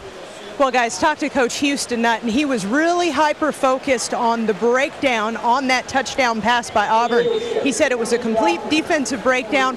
Right now, the message to his team, stop beating yourselves. They're doing little things to take themselves out of the ball game, and Coach is upset about it. Well, that's a good message because they'd have a drive going, Dave, and you know, we're sitting here looking at penalty yards, and penalties backing them up behind the chains, making it extra tough to convert first downs and move the football. That penalty against Auburn, illegal shift. Back them up 5, 3rd down and 9. Pump fakes. Throws deep, looking for Zachary, and it's knocked down at the 28-yard line. Cassius Vaughn along with Kendrick Lewis in double coverage. And it's excellent job by Zachary of going up and turning defender to knock this football away, because he's throwing into double coverage, a two-deep look with safety help from Kendrick Lewis over the top, and he is in the right position to make a play here. And you're going to see him go up just to kind of bat the football away from both defenders. Dangerous pass by Chris Todd. Clinton Durst to punt it away to Marche Green. Good punt. Tight spiral, sends Green backpedaling. He will let it go at the 15. What a kick from Clinton Durst, who's punted in the last 3 games 21 times. He has been a busy man. That one goes for 53 yards. Well, we talked about it at the open of the show. The SEC West standings, and Ole Miss needs a miracle if they want to capture a West crown. Alabama already at 5-0, taking a little bit of break right now, but Ole Miss still playing for a big-time bowl game. I mean, there's still a lot of options out there, potential Cotton Bowl berth at stake. Still a lot of football to be played. In both these teams, the winner of this one walks out of here bowl eligible. Yeah. McCluster running hard, picks up 7, brought down by Darren Bates. Boy, he does not run the football like a player built 5'9", 170 pounds between the tackles. He's looking for some contact. Little fella going between the tackles in the forest there among the trees. Tough football player. Second down. Here's McCluster. Nowhere to run. Antonio Coleman, the senior out of Mobile, Alabama, and Jake Ricks combined on that stop. Boy, talking to the coaches, the Ole Miss coaches this week, I said, what stands out about their defense? And they right away went to 52. Yeah, he's special, Dave. Special player up front, quiet leader. He's their best pass rusher, was second team All-SEC last year, and he's got next level type talent.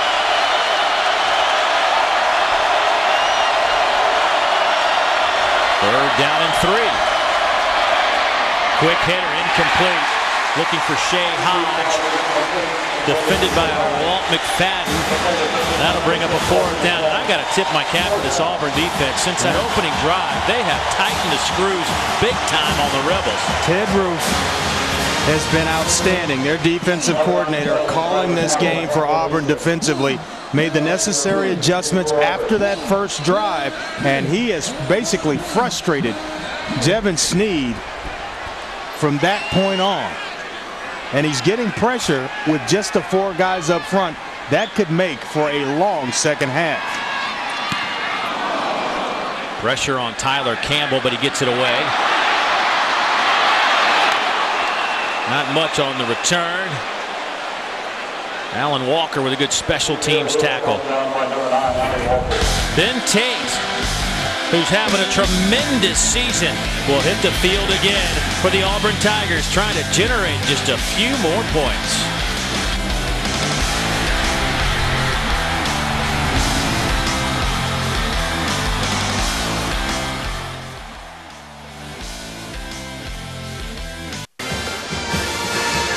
It is Halloween, in case you forgot. There'll be some trick-or-treating at the Neal household tonight. I got to get home. Give me some candy. It's the one time of the year my wife lets me have some candy. 10-7 our score. Welcome back to the regular SEC Game of the Week. Ben Tate, 48 yards on the ground, averaging 4 yards a pop. Andre, assess him today. He's been fantastic, running the ball physically. Nice game. Going up top, looking for Zachary. He made the catch at the 20-yard line. Another exceptional grab from Terrell Zachary. Cassius Vaughn on the coverage was in his hip pocket once again. And it looked like Kendrick Lewis had help over the top. And right away, Gus Malzahn, you hit him with a big play, get to the football, and get another one run. But excellent play by Zachary. Quick hitter again. Here's Tate, makes a man miss.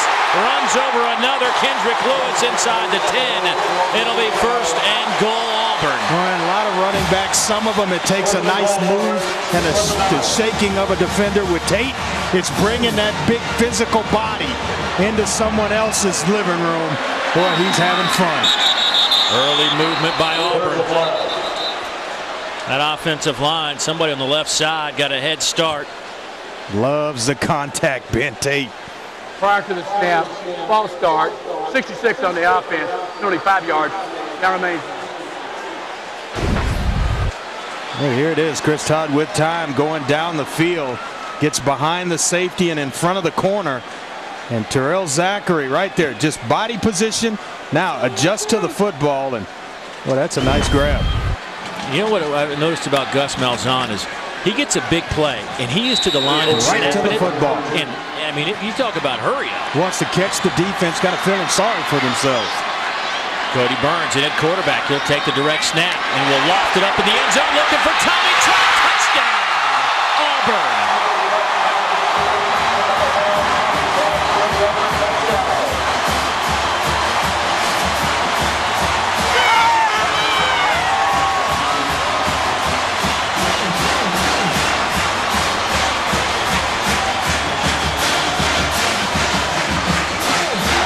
Dave Cassius Vaughn's having one of those nightmare games for a secondary player right now.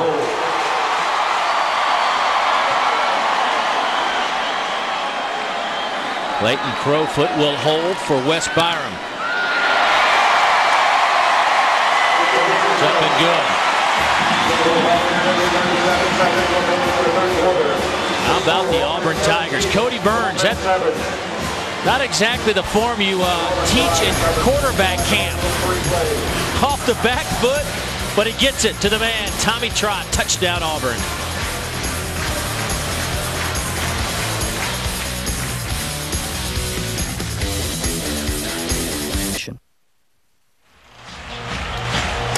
Auburn leading Ole Miss 17-7. The Tigers on a 3-game skid, but you wouldn't know it by the way they played here today, specifically defensively, but now their offense is picking up as well. Only 35 seconds to go, 61 yards. How about this thing we call football? Well, just when you think you got it figured out, the Ole Miss Rebels look like they're ready to turn the corner last week against the Razorbacks. It is a tough way to make a living in the SEC. It is brutal. This time, the true freshman Jesse Grandy will take a knee, and Ole Miss will bring it out to the 20-yard line. Let's go back to that touchdown, Andre. Let's take a look at it. You're going to look at Cassius Vaughn right here, the defender. The motion and the action gets his attention. The short roll, you're going to get pressure, but right here, Tommy Trott going to sneak his way out, and he gets behind everybody else. And right into the back of the end zone to the tight end. You get occupied. You see the pressure right in his face from Alan Walker.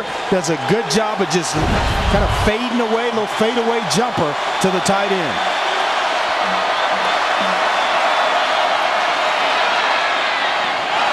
Short throw looking for Marquise Summers. Let's say it was picked, batted in the air and picked off. Warren McFadden. Touchdown, Auburn. Oh, my.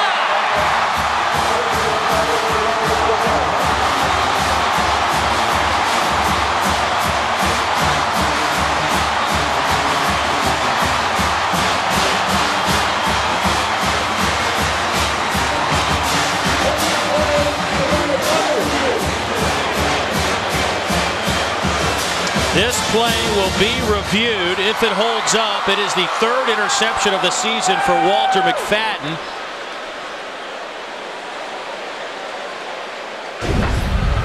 What a turn of events. Devin Snead thinking he's just going to throw one out here. Nice little quick hitch route. He skips it out, and his receiver, Marquise Summers, trying to go under it and pick and actually grab the football. Tips it up and into the air. And Walter McFadden, it's under the ball, gets tipped, a heads-up play by Walter McFadden. You see it here, hands are under it, the ball gets tipped in the air, play to the whistle, stays inbounds and returns it for a touchdown. Excellent heads-up play by Walter McFadden. From our angle, it looked like it short-hopped. Summers on the far side, but that review. So in a sense, you kind of wish it would have skipped if you're Ole Miss. And now I think the other thing they're taking a close look at is, did he step out of bounds? And he was very, very close. The right hand actually tips the ball into the air. Now watch the feet. Be hard to kind of see. lose it there. Indisputable video evidence are the words used. That looks to me like a tip. That looks like an interception. Feet are in. Touchdown.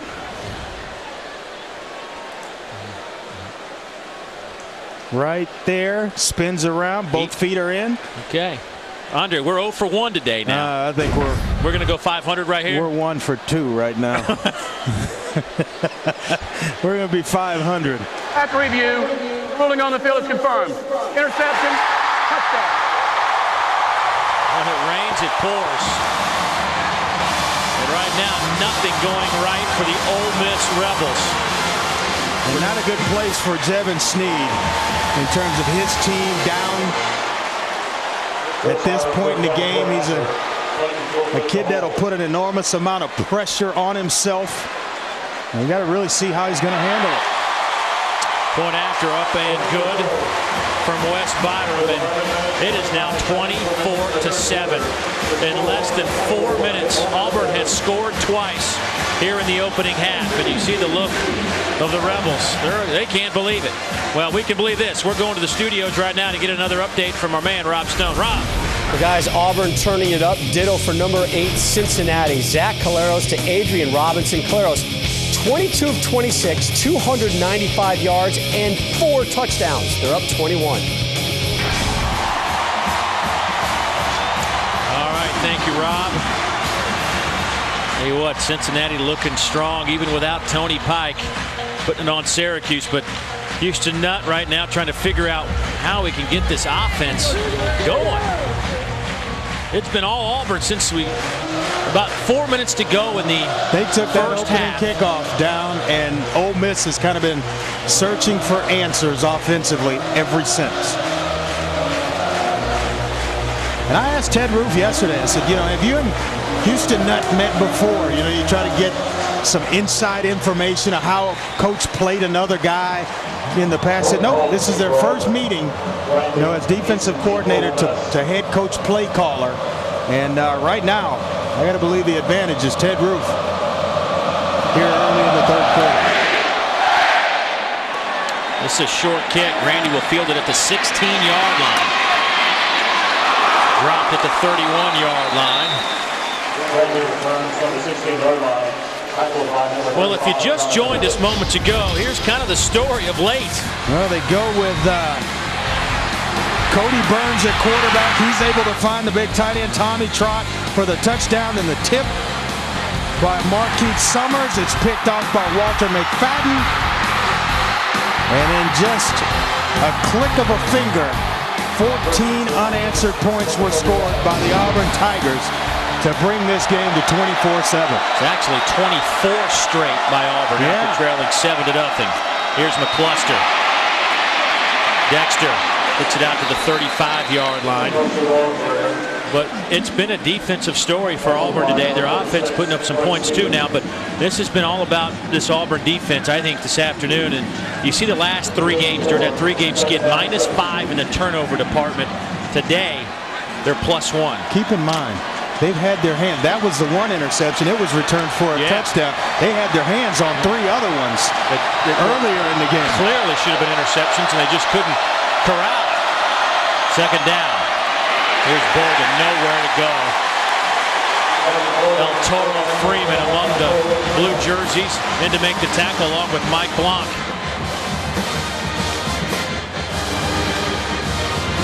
Well, I'm anxious to see the body language of Jevin Sneed, how he handles this. Junior quarterback, a lot of accolades passed out before the season. Had a fine year last year, but he is kind of in uncharted waters right now. Those last 7, 1 out of 7. He got off. He was 5 for 6 for 79 yards and a touchdown to start the game.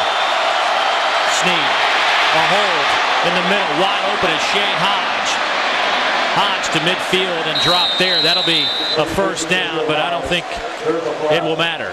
No, standing in, fighting, that's what you want to see out of your quarterback, but this one's coming back. Nothing going right now, Dave, for the Ole Miss Rebels. You said it earlier. Holding. Number 63 on the offense. Penalty 10 yards from the previous spot. Down remains third. I think this is why this is the toughest league in America, because just when you think you've got it figured out, they're coming in here red hot. Back-to-back games of 500 yards of offense. A team they're facing has lost 3 in a row. They can't move the football. Now it's 24-7. You're down. I don't care if it's Ole Miss, Auburn, Kentucky, Vanderbilt. You get about 3 weeks into that SEC schedule, and anybody on any given Saturday, they can get you.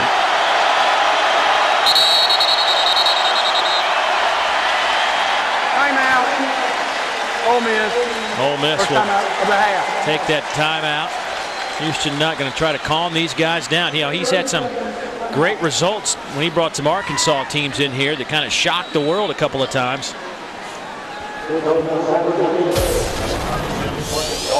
Time to take a look at our scholar athletes.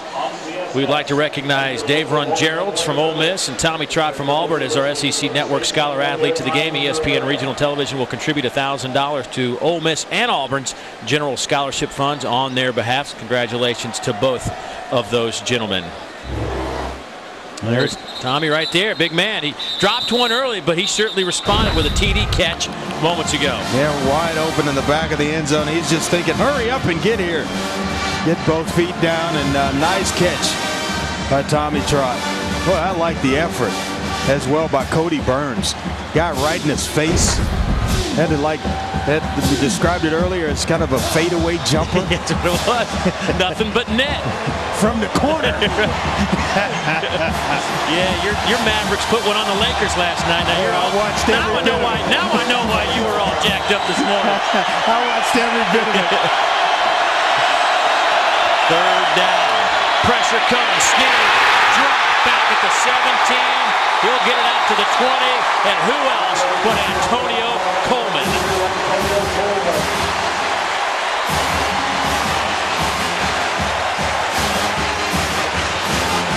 Ladies and gentlemen, this looked like it was going to be Ole Miss on Halloween coming into Auburn, Alabama, that first drive. And boy, has this taken a turn. Look at Coleman turn the corner against the youngster Bradley Soule, the left tackle. It has been all Auburn since the first drive of the game.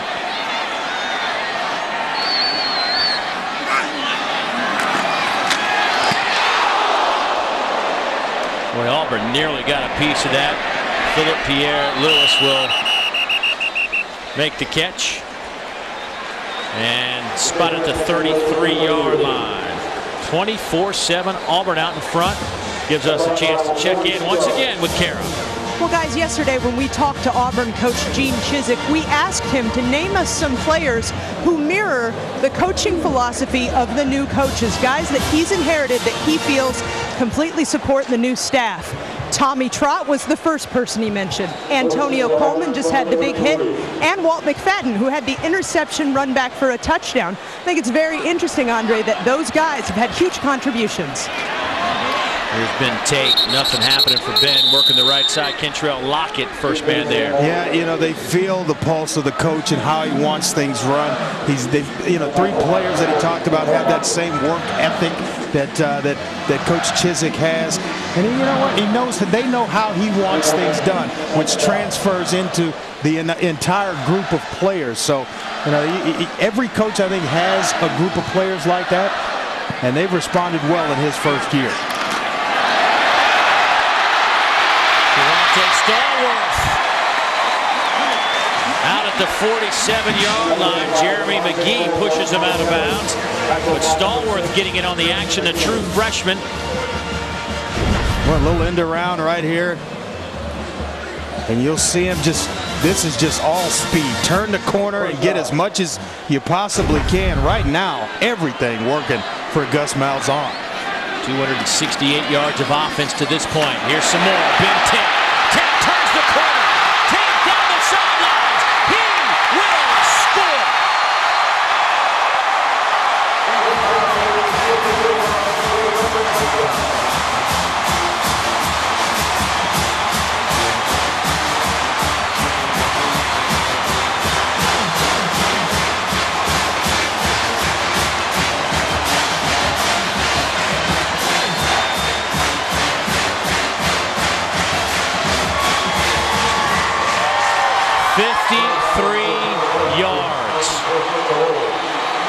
Wes Byram trying to make it 31 Auburn points.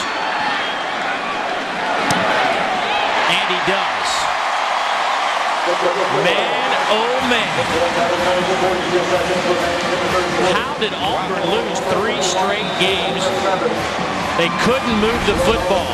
You would never know it if you saw him play today. Ben Tate with his 6th rushing touchdown. It's all Auburn. Stanzi, the quarterback for Iowa, has thrown 5 interceptions, but here he redeems himself partially. Marvin McNutt takes it 92 yards for the score.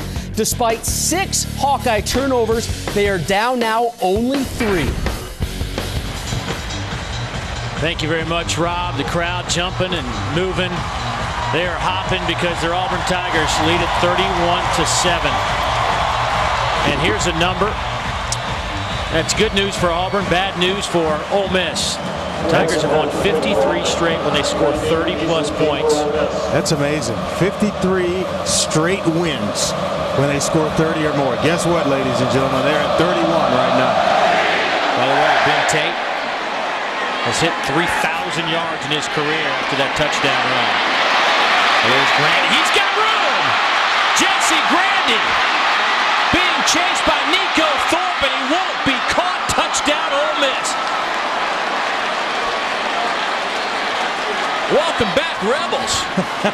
That's how you respond right there. A house call.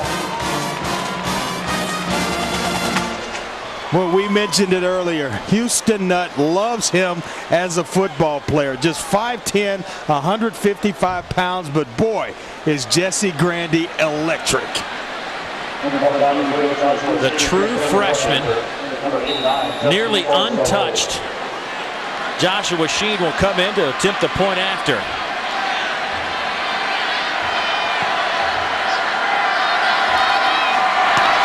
Kick is up, and it's good. Jesse Grandy, the true freshman out of Pine Bluff, Arkansas, just 3 weeks ago became the regular return man. He's been averaging over 30 yards a return, and he brings it the distance. And at that time, the only reason why he wasn't ranked in the nation is he didn't have enough returns. But here, just finding a nice little crease and then the speed right there. Once you get to the kicker, it is speed, speed, speed.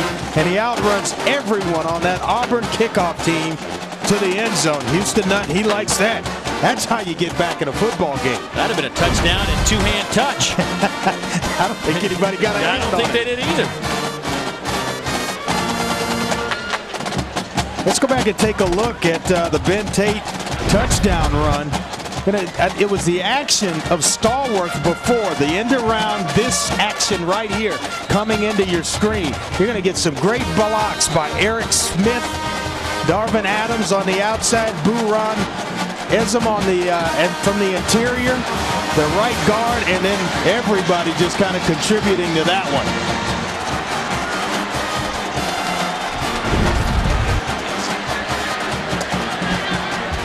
Ben Tate will get back to work in a moment. Look at the third quarter numbers.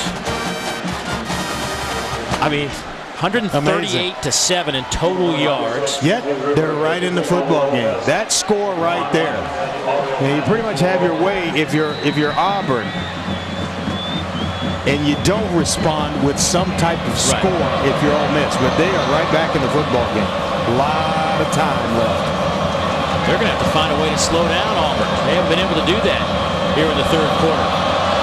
And on Washington, along with Mario Fana, back to return the kick. This will go to Washington, just outside the 5-yard line. Washington. Here's DeMond. Back to the 40-yard line. Good return from DeMond Washington. 35 on the return. Lamar Brumfield finally brings him down. But here's third quarter scoring. Where you get the touchdown pass to Tommy Trott from Cody Burns. The interception return by Walter McFadden. And then the big Ben Tate run, 58 yards down the sideline. Then Grandy comes right back. Jesse Grandy with a kickoff return of his own. 82 yards to the house. Jesse Grandy. We're right back in the football game. Randy's a guy that you mentioned the coaches are high about. They're just trying to kind of give him a little bit each week. Give him a little bit more. Here's Tate. Makes a man miss. Took a no-gainer into about a 3-yard pickup. That's the same play they ran. He hit the 58-yarder for it. They bring Stallworth around in motion, get you thinking the end around, and try to slip Ben Tate underneath. And why not? He goes for a touchdown run the play before. I go right back to it myself.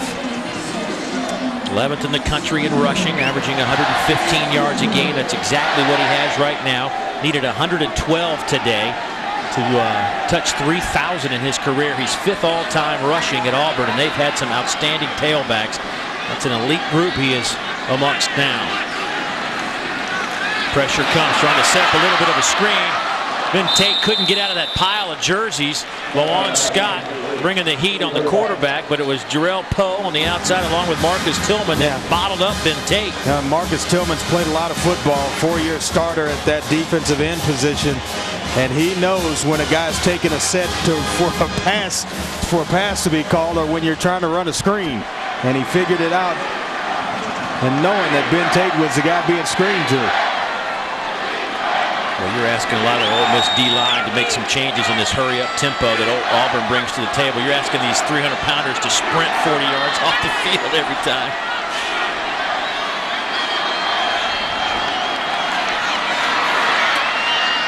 Todd just throws it out of bounds, looking for Zachary.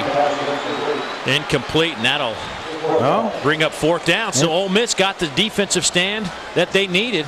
Boy, Tyrone Nix dialed up the right formula right there and got himself a 3 and out. Ole Miss with a chance to draw a little bit closer.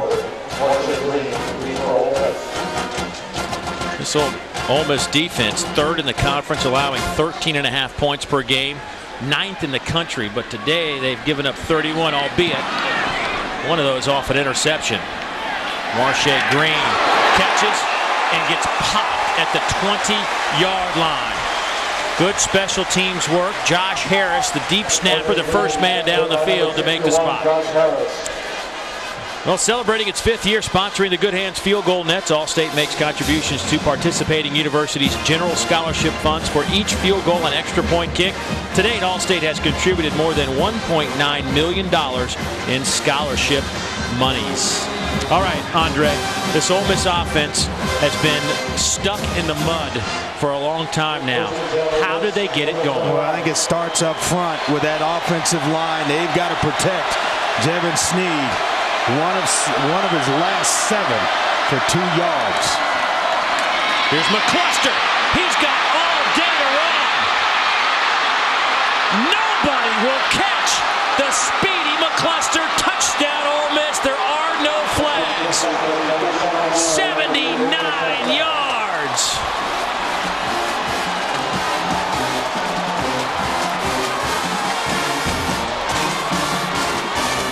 Well, Dave, this is a game built on big plays. Jeez, this is crazy. Forget about all that other nonsense I said. Just give it to 22. That's how you get back in the football game. Man.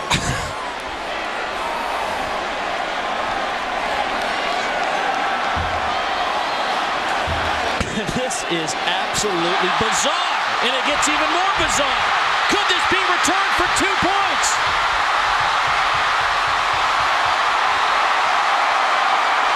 DeMond Washington will take it back, and it gets crazier and crazier.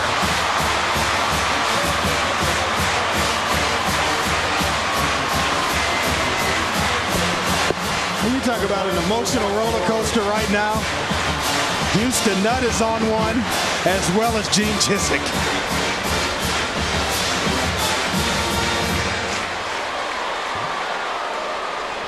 Just sick to your stomach. You gave up the 79-yard touchdown run, but that soothes it and makes it a little bit better.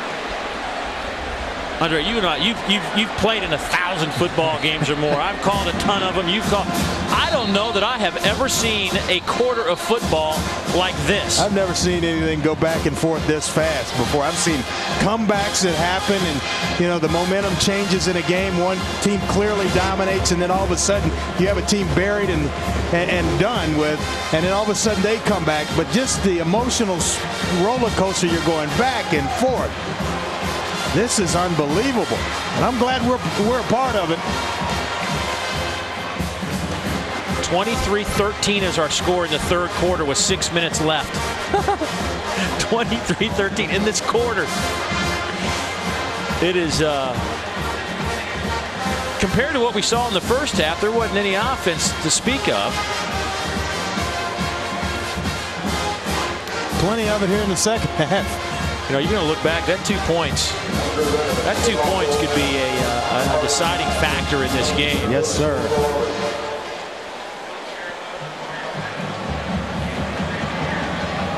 Ole Miss trying to make it a 10-point game. The next thing you know, they're down 13. Fannin along with Philip Pierre-Louis back to return the kick. They're both standing around the 5-yard line.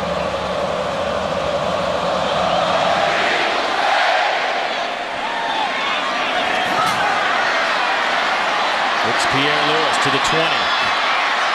He's dragged down to the 28-yard line. While we can tell you what, let's just catch our breath for a moment. Send it to our studios. Rob, what do you got? Help us out. Hey, Dave, things just as crazy in Iowa City. Ricky Stanzi to Marvin McNutt for 92-yard score, and then on the next possession, Stanzi to Darrell Johnson Koulianis for 66 yards. Iowa, despite 6 turnovers, has their first lead of the day. I guess crazy things happen on Halloween. It is just a strange day. I don't even. It's hard to even describe what we've seen here in the third quarter. There's Ben Tate out to the 30.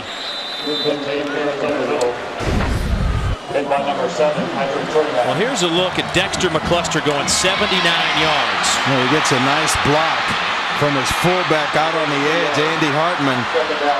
And that just kind of paved the way to a nice long touchdown run of 79 yards. And you're setting up to kick the field goal or the extra point, and then Auburn takes it back for the 2 points.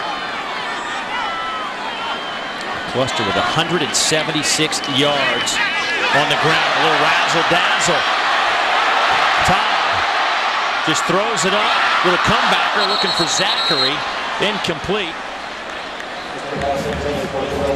So after that 79-yard run, here's what happened on the blocked extra point. DeMond Washington would scoop it up. Walt McFadden will be his escort as he goes the other way for a 2-point conversion. Houston Nutt can't believe it. And whatever momentum you just gained on the McCluster touchdown, you might have lost a little bit of that. Yeah, then you got to turn around and kick the football back off to Auburn. Here they go again. But Tyrone Nix got him in where he wants him, 3rd down and long. And flags. Timeout. Gus Malzahn right in the ear. Timeout. Auburn. Of our official. 30-second timeout. 30-second timeout.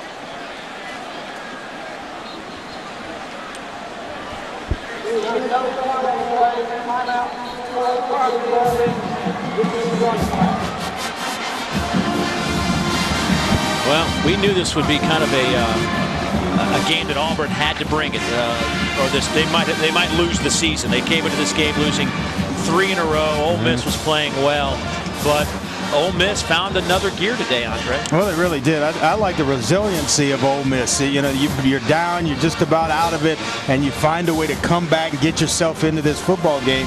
2 scores, 2 touchdowns, and they have the lead, actually.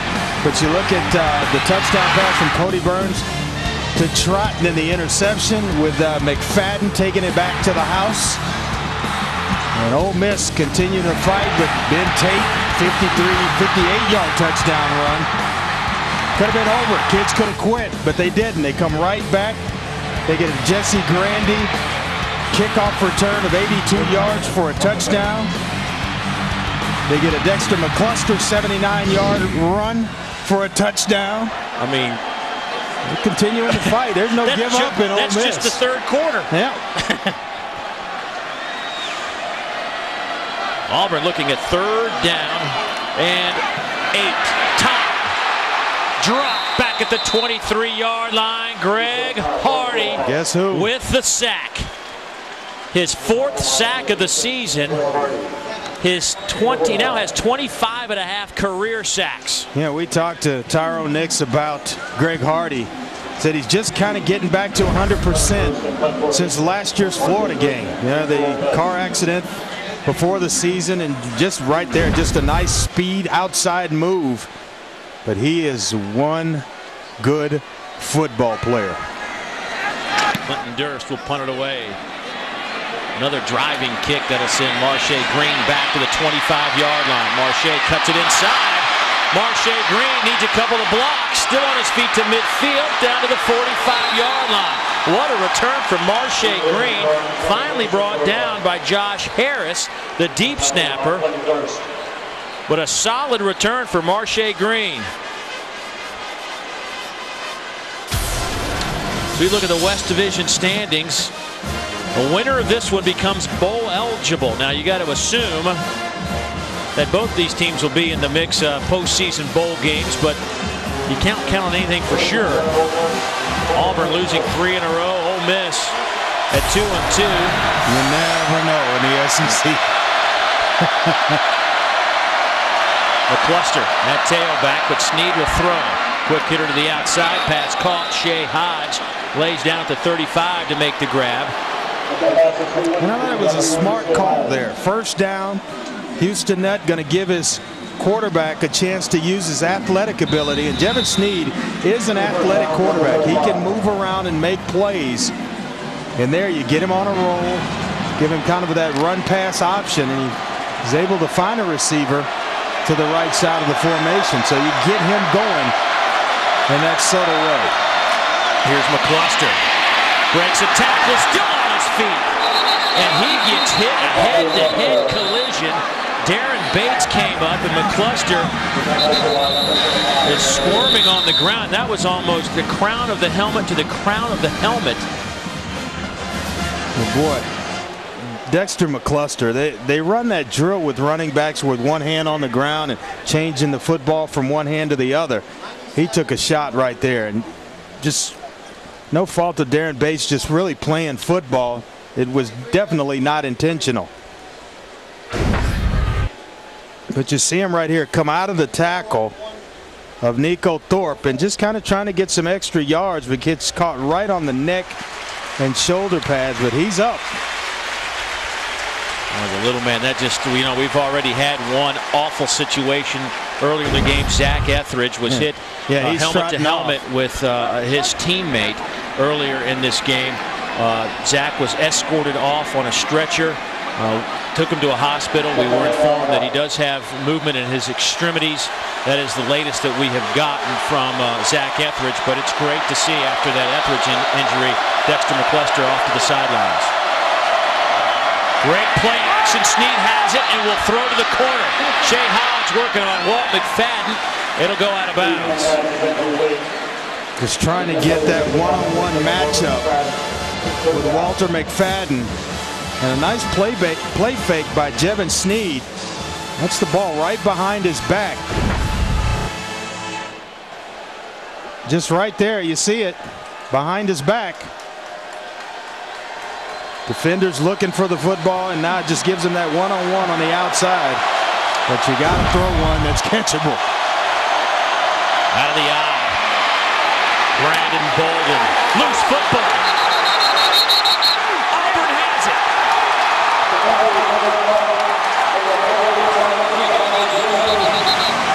Darren Bates comes up with the fumble recovery. The true freshman safety.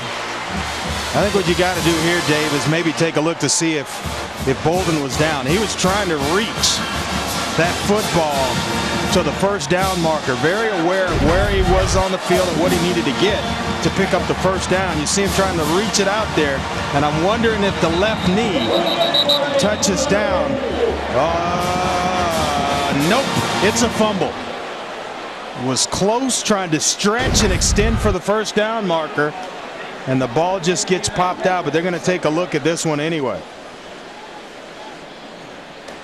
I think the other aspect of this, did Bates recover it inbounds? Was there a part of his body that was over there on that Auburn bench when he corralled the football? Well, there have been some weird things happen here on Halloween. Man. A tough run. You see El Toro, Freeman, Phil. You see Antonio Coleman. A lot of good team defense. Nico Thorpe is a guy that actually hits him and draws the ball out. Yeah, but then where are you if the guy that recovers it is out of bounds?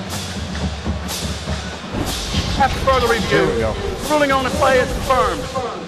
First down. He was inbounds when he recovered it. Bates will pick up the fumble recovery.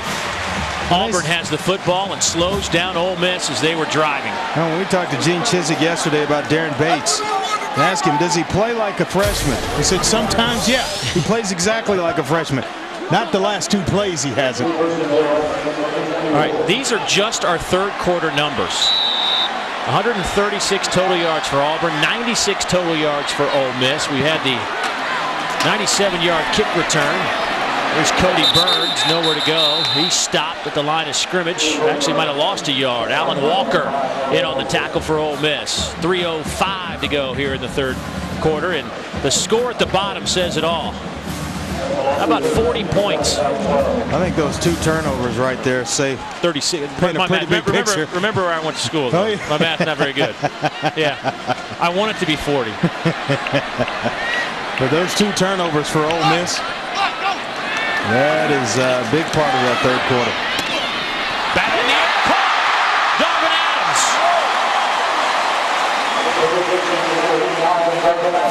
Well, getting all the breaks. The Auburn Tigers. Tip balls for interceptions, tipped balls or juggled balls for receptions and first downs. Everything going right for Gene Chizik and his Auburn Tigers.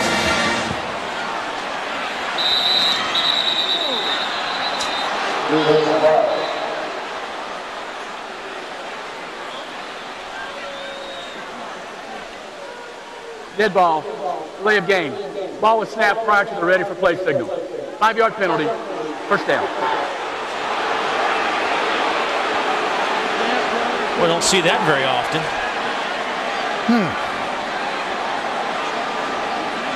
If you put the ball,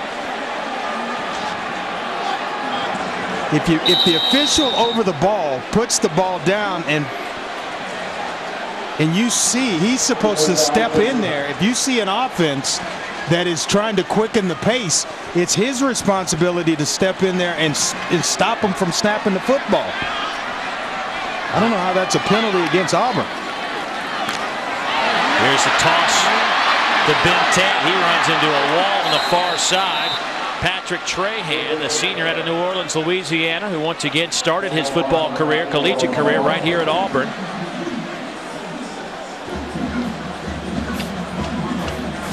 Patrick had some academic things to deal with, went to junior college, found his way to Ole Miss. Rebels glad to have him. Well, Gus Malzahn stepping on the gas right now. He is speeding this baby up. Todd all day to throw over the middle. Pass caught by Adams. He gets rocked at the 48. That'll be a couple of yards shy of the first down. Jonathan Cornell finally pushes him out of bounds. When you're having to make some quick decisions, if you're Tyrone Nix, the defensive coordinator for Ole Miss, because Auburn substituting right at the line of scrimmage. Ball set there, ready to go. Approaching 1 minute to go in this third quarter. And has seen 36 points put up on the board. Over the middle. Here's Fanning. He gets blown up by Johnny Brown and Kendrick Lewis, that he'll take the pounding to pick up the first down at the 41-yard line of Ole Miss.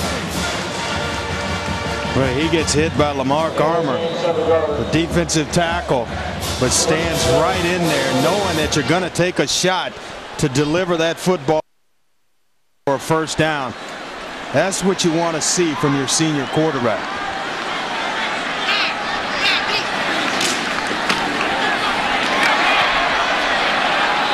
Trahan and Cornell stand up. Ben Tate at the line of scrimmage. Ben Tate now on the afternoon with 19 carries, 119 yards. And Auburn might just allow this one to go right on into the fourth quarter. What a third quarter it was, Andre.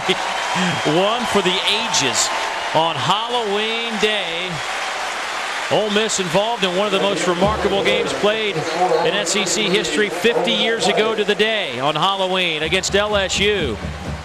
Well, they're playing in another one today at Auburn against the Tigers. It has been a spooky afternoon. Fourth quarter on the way.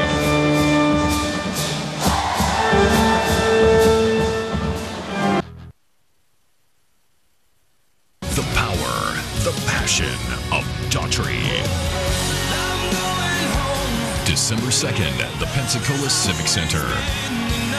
The new album, Leave This Town, available now. Daughtry. With special guest, Theory of a Dead Man.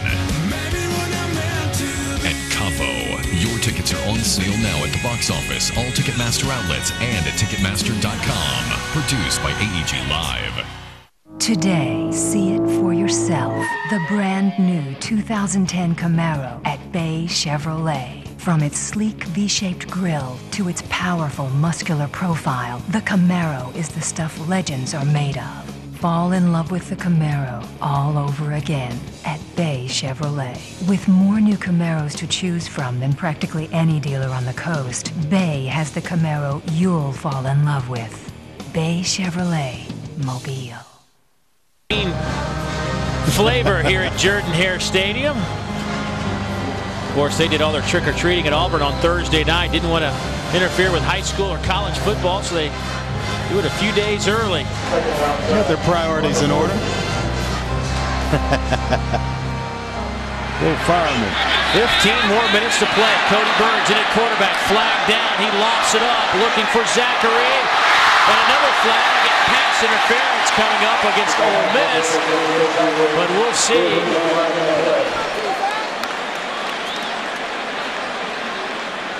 Boy, Terrell Zachary is having one afternoon fighting for the football, and they had to have both he and Darvin Adams step up in this football game to provide some yards down the field in the passing game. Illegal shift against Auburn. Pass interference against number 8 of the defense. By rule, these penalties offset. We play second down.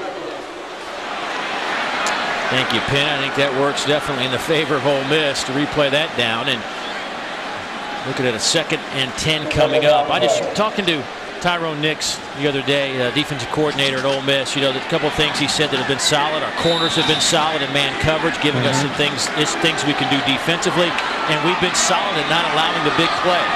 Happy to get Marcia Green back, one of their best cover guy. But neither one of those things have really come to fruition today, though, as Fannin steps out of bounds. They've been giving up the big play. Man coverage hasn't been as effective as it's been before. He's probably going to blame me for jinxing it for asking the questions. He didn't want you to jinx that third down stat either. When they came into the football game last week, they were actually 23% against opponents on third down. Came into today at 24%. That is just outstanding. They get guys off the field and keep players fresh, but Auburn going to march into the beat of a different drum today. Cody Burns at quarterback. Chris Todd stays on the field. Burns trying to loft it up. Good job on just getting it out of bounds and avoiding the big sack. Ole Miss not fooled by that play call, and it'll be 4th down. Well, don't understand it, because Chris Todd was 4-4 on the drive for just over 50 yards. You know, he's finally finding a rhythm. Stay with what's working. Don't trick your way out of a football game or allow Ole Miss more opportunities because of things you're just trying. I think Gus Malzahn's called a pretty good football game, but oh boy, they're going to go for it here. 4th down and 5. Let me see if they can get him to jump. He'll pooch punt it. And he'll hit it at the 5, and it'll roll. Grabs at the 1.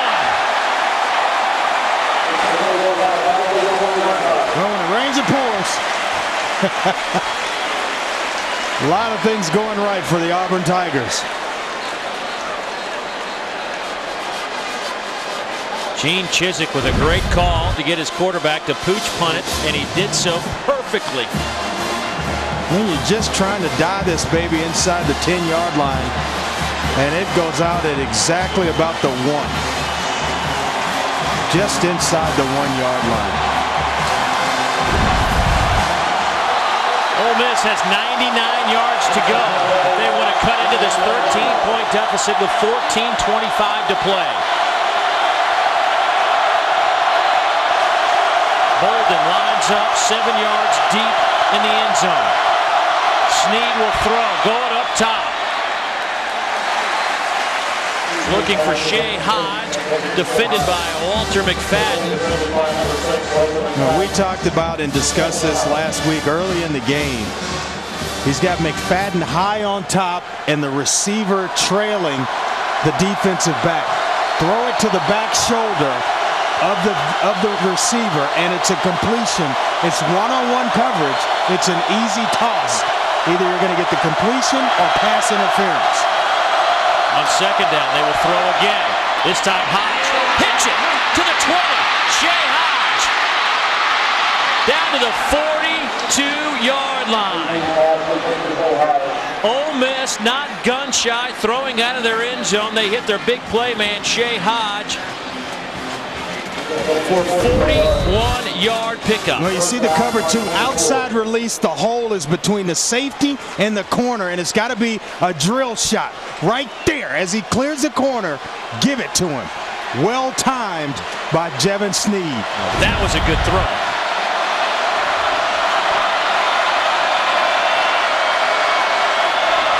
Here's McCluster, his first carry since he limped off the field, and he ran right into the waiting arms of Antonio Coleman. 7 tackles today for Antonio. Well, they aren't playing around defensively for Auburn. They may have given up a first down there to Shea Hodge, but man, do they just kind of show up in an ugly way. And that's about the hardest I've ever seen. A lot of plays in the last 2 weeks for Dexter McCluster. That's the hardest I've seen him get hit. Now Dexter's taking some shots today now. Dexter with 20 carries. Got 4 receptions. Bolden bumped out of bounds. Nico Thorpe pushes him out of bounds. Big corner, tall, rangy corner, Nico Thorpe, just a sophomore. Both he and Walter McFadden have played excellent football today for this Tiger defense. You just saw Dexter McCluster looking at holding that right leg. Tim Mullins, the trainer, talking to him. We'll see if Dexter can get back on the field today. He's been taking some big shots. Bolden in at tailback now.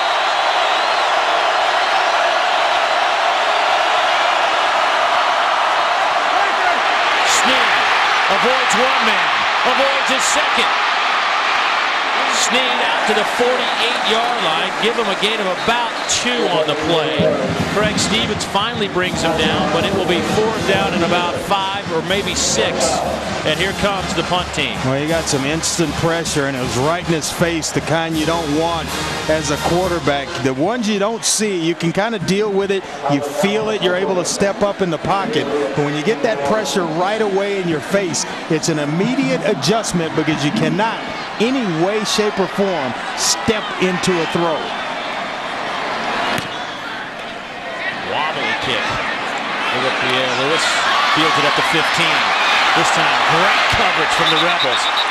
They will spot forward progress at the 13.5-yard line.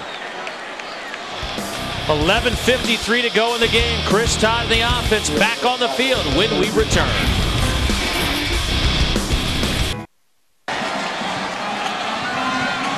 33-20 our score. Auburn out in front by 13, just under 12 minutes to go. And there goes Dexter McCluster into the Ole Miss locker room. We showed you a shot right before the break of him. Looked like he was grabbing that right thigh area, maybe the hip.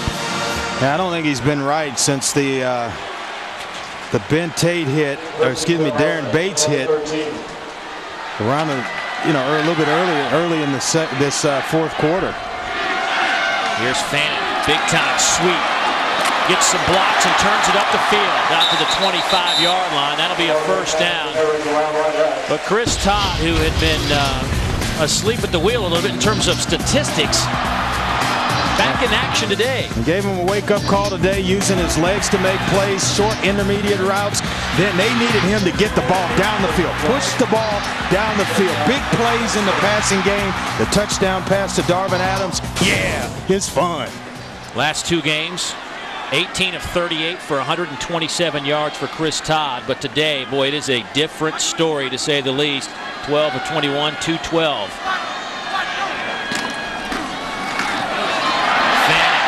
The playmaker with a stiff arm to the 40. Out over the 45 to the 47-yard line. Let's go downstairs, check in with Kara. Well, guys, you'll remember last week in the LSU game, they brought in backup quarterback Neil Caudill after Chris Todd's awful day. Caudill did lead the Tigers to a late touchdown, but he was the first person this week to say that the entire Auburn team stands completely behind Chris Todd. The backup will do whatever he needs to personally to make sure that there is no division in the locker room. The coach is standing behind Todd, too, and it's paying off for him today. That's Kara, absolutely. There is not a divided locker room at all at Auburn. Fannin tripped up. Jarrell Poe, 330-pound junior nose tackle. Good football player right there. Active, had a great game last week against Arkansas. Saw him at fullback a little bit. Yeah. Kind of paving the way for Dexter McCluster and the Ole Miss running backs. But Chris Todd, he's really stepped up to ask him today to push the football down the field, get Terrell Zachary and Darvin Adams involved in the passing game, and he has rewarded them with just that. Cody Burns in motion. Todd will fake to him and throw downfield. I think his arm might have been hit as he released it. Todd hit the deck looking for Tim Hawthorne. Todd a little slow to get up. Mario Fannin also leaving the field. Looks like he might have got a little banged up in pass protection as well. But a good job of pressure here without bringing a lot of bodies. And it's Jonathan Cornell, the middle linebacker, that gets to Chris Todd.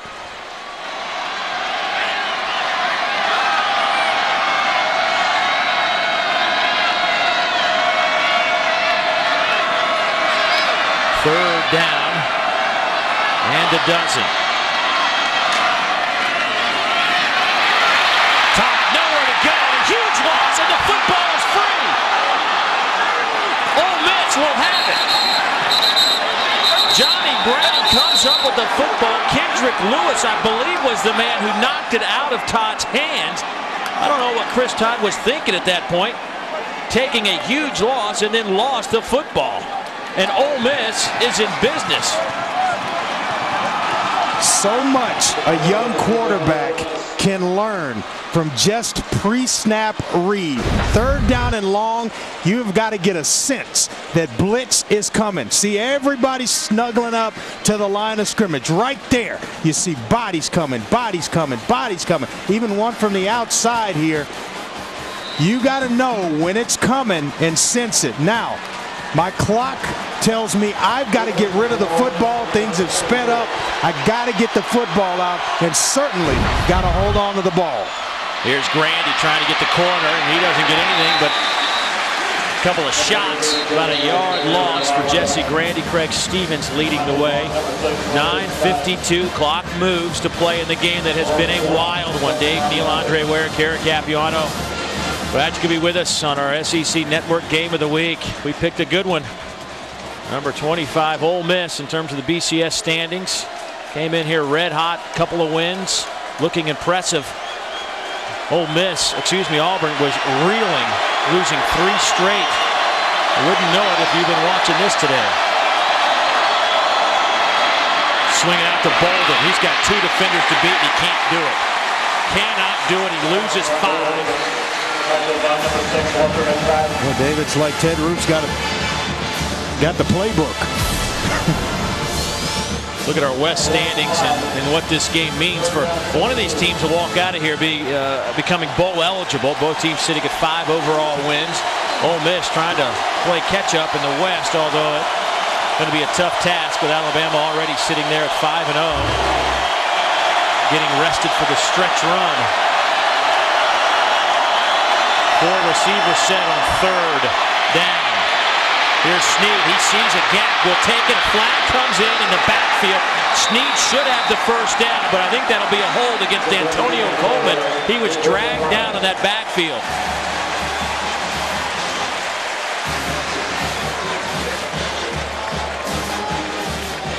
And I think they're going to get Bradley Sewell, the sophomore left tackle, for this, working against Coleman. Number 78 on the offense. 10-yard penalty from the previous spot. Down remains 3rd. That's a tall order to ask Mr. Sewell to contain Antonio Coleman, one of the better pass rushers in the SEC. Well, Sowell's a guy that just kind of, thrown into the fire, trying to replace Michael Orr. And you knew that Coleman would flip-flop ends to kind of get that matchup on Sowell. Been a rough day for him. He's either got Coleman or Carter either coming way. at him. Snead, he lost the football. He got it back at the 45, but another 5-yard loss. Antonio Coleman, his 2nd sack this afternoon, and Coleman now has 5.5 sacks on the year. Yeah, put him on an island, a young player. You got to have somebody either chip, put a tight end, but this is just speed rush right around the young sophomore left tackle, and the presence in mind and bat the football out of the quarterback's hands right there. Can't get your hands on him enough to control him. Boy, you have got to get a running back, tight end, somebody to help out Bradley Sewell. Auburn will take a timeout. And we will take a break as well. A punt coming up, or at least we think a punt. Back in a moment. Time running out on the Rebels. They're looking at a 4th down and officially 32 yards to go. First down marker inside the 15. Rebels will punt it away. Tyler Campbell let it hit at the 1, and Ole Miss can't save it. Inches away, just touches from putting Auburn deep inside the 1-yard line. Ole Miss fans, follow Coach Kennedy and the team to San Juan, Puerto Rico for the 3rd annual Puerto Rico tip-off, November 19th through the 22nd. Watch the Rebels take on Villanova, Indiana, Georgia Tech, Dayton, and more. For tickets and travel, visit PuertoRicoTipoff.com.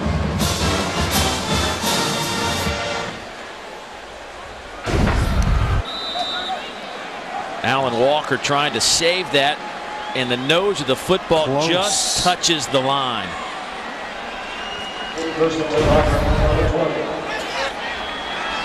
Cody Burns in at quarterback.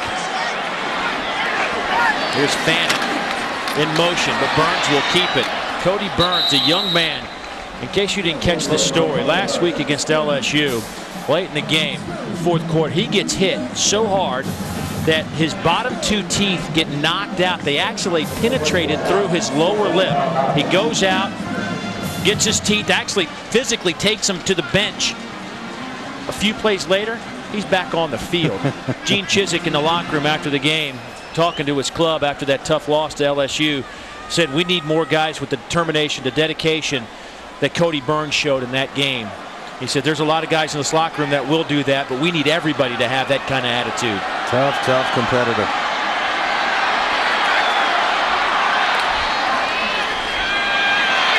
Todd under pressure again. Dropped again back at the 13. Alan Walker, the first man there on the spot. Lawan Scott also in the mix. That'll be a loss of about 7. Well, this is an Ole Miss defense that just doesn't know the word quit. And Tyrone Nix, their coordinator, he isn't going to let them quit. They're going to try to figure out a way to get the football out and away from Chris Todd. Bringing pressure now. A lot of guys showing up. Alan Walker, Jonathan Cornell. Third down and 17.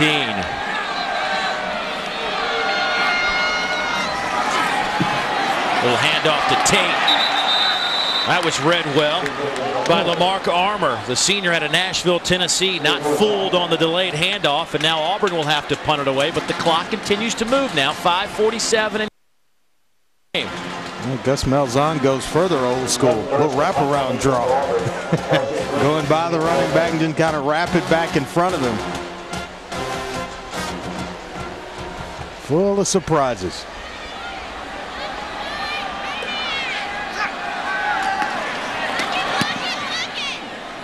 Wobbly kick, short kick, fair catch called for. Inside Auburn territory by Marshae Green at the 46-yard line. So Dexter McCluster and company. The offense back on the field. They'll need to hurry it up if they want to get back in this.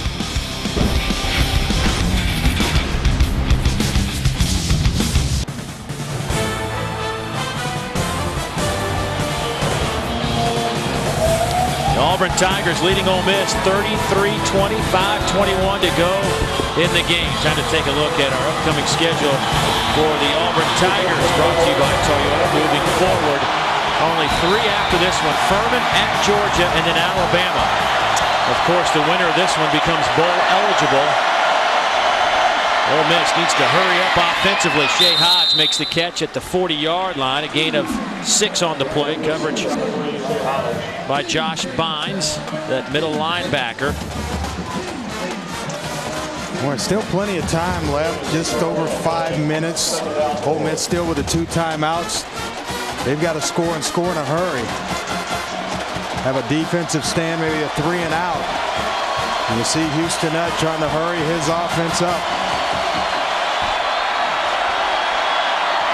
Here's McCluster trying to catch a little seam, can't do it. Craig Stevens slides in there to make the stop from the outside backer spot. Let's check in with Rob Stone. Rob. Guys, an emphatic opening drive of the game for #1 Florida versus Georgia. Tim Tebow will find Riley Cooper. Cooper's 4th touchdown of the year. 6 plays, 80 yards in 2:39, 7-0 Gators. And Tebow still proving he can throw it around a little bit. I think Tim can play a little bit, right? There's Snead, has all day to throw. Fires a bullet back over the middle. Incomplete, looking for Lionel Bro. That'll bring up 4th down. Yeah, it's 4-down territory for the Ole Miss Rebels. Going forward, that one, it had a little something on it, but you got to come away with that one if you're Lionel Bro. 3rd down, critical part of the game. Anything you touch has got to be caught. Yeah, this very easily could be the game right here for Ole Miss if they can't get a 1st down. 4:07 to go, and you're down 13. Far side, Shea Hodge. 1st down at the 31-yard line. Walt McFadden on the coverage, and Shea Hodge needs a little bit of help with the wide receiver position. He's been their only guy, really. Well, keep in mind as well, until those chains move and are set, the clock will stop until they set the chains. So that's some extra time. Then the 2 timeouts that Ole Miss have that they have in their back pockets, that'll give them some additional time, or a couple of clock stoppages. Shea Hodge, the only receiver to catch a pass today for Ole Miss. McCluster has a few catches. Bolden has 4. Hartman has 1. Time to take a look now at our Good Hands play of the day, brought to you by Allstate, and it has to be Walt McFadden coming up with the interception return for a touchdown when everybody in the stadium thought it was an incomplete pass, except him. Well, he didn't quit on the play, kept his eyes and hands alert, and then presence of mind to run the football back. Snead trying to squeeze it in there, and flag comes in on Craig Stevens. Might have just had that left hand around the back of Gerald Harris, just enough to get the officials' attention. Pass interference. Number 46 on the defense. Penalty will be at the spot where the foul occurred. Automatic first down. Just kind of keep an eye on that left hand of Craig Stevens. See the tight end right here, a little out cut, and right there, just a left hand, enough to get the attention. Good call by the officials. Ole Miss going to have to start thinking about going to the end zone here with a 3:11 on the clock. That's what they do, trying to hit Hodge in the corner, who gets hit twice. There's no question that Jevin Sneed, Andre, is locked in on 3. Shea Hodge, he's not looking anywhere else. Now, when he picks a side, that's the side he's going to. And if you're a receiver, you're hoping that it's not you in this case, because that's what happens. They start playing the piano on your ribs. Second down and 10. A cluster and a tailback.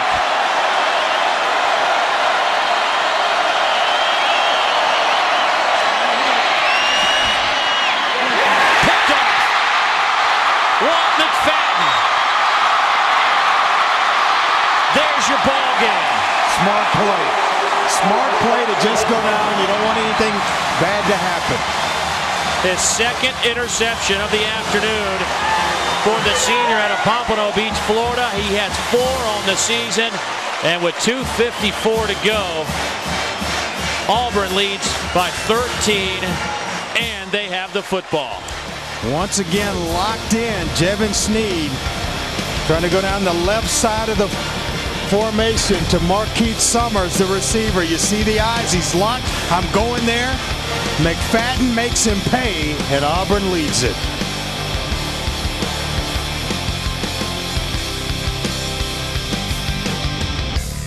Auburn just 2 minutes and 54 seconds away from breaking a 3-game losing skid, and they will do it over the Ole Miss Rebels if they can just hold on to the football for a little bit. Now, Ole Miss does have a couple of timeouts as you look at Walt McFadden.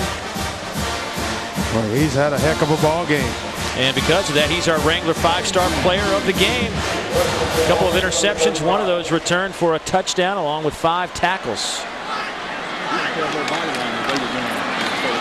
Here's Tate off the left side, give him a couple. Let's take a look at his 2 interceptions. The first going back to the house, just presence in mind to stay with a tipped football, then get yourself up the field into the end zone, and here in zone coverage caught the quarterback staring down the receiver and making him pay. I think the best part about that the end of that play was getting himself down on the ground. You don't want to get hit, have the ball come flying out, give it back to Ole Miss. Just slide down, let the offense finish this baby off.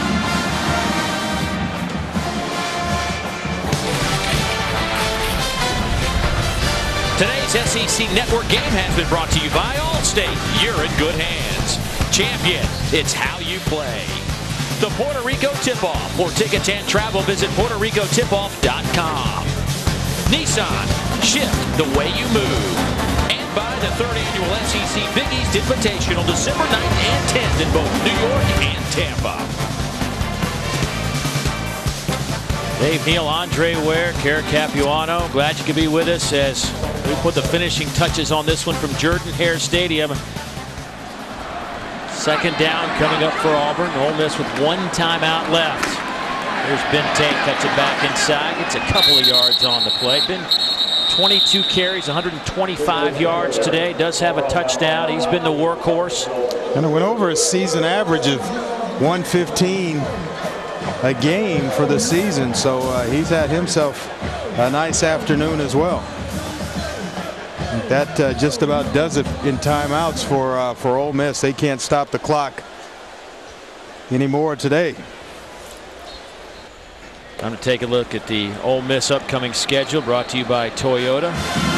Moving forward, and you see what's left for the Rebels. Of course, Northern Arizona next week, then Tennessee. That's going to be a hard game. LSU, you know that's going to be a war, and always the Egg Bowl.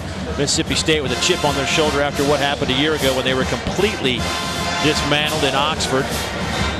So, you know, for Ole Miss, I mean, the question is, you know, a lot went wrong today, but there's still a good football team somewhere in there. Yeah, there really is, and good football players.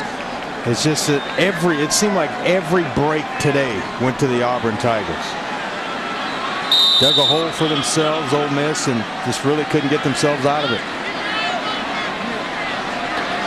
Give a lot of that credit to Ted Roof's defense. Really put the clamps on Ole Miss offensively. Here goes Stallworth. That'll be a first down, and that will do it.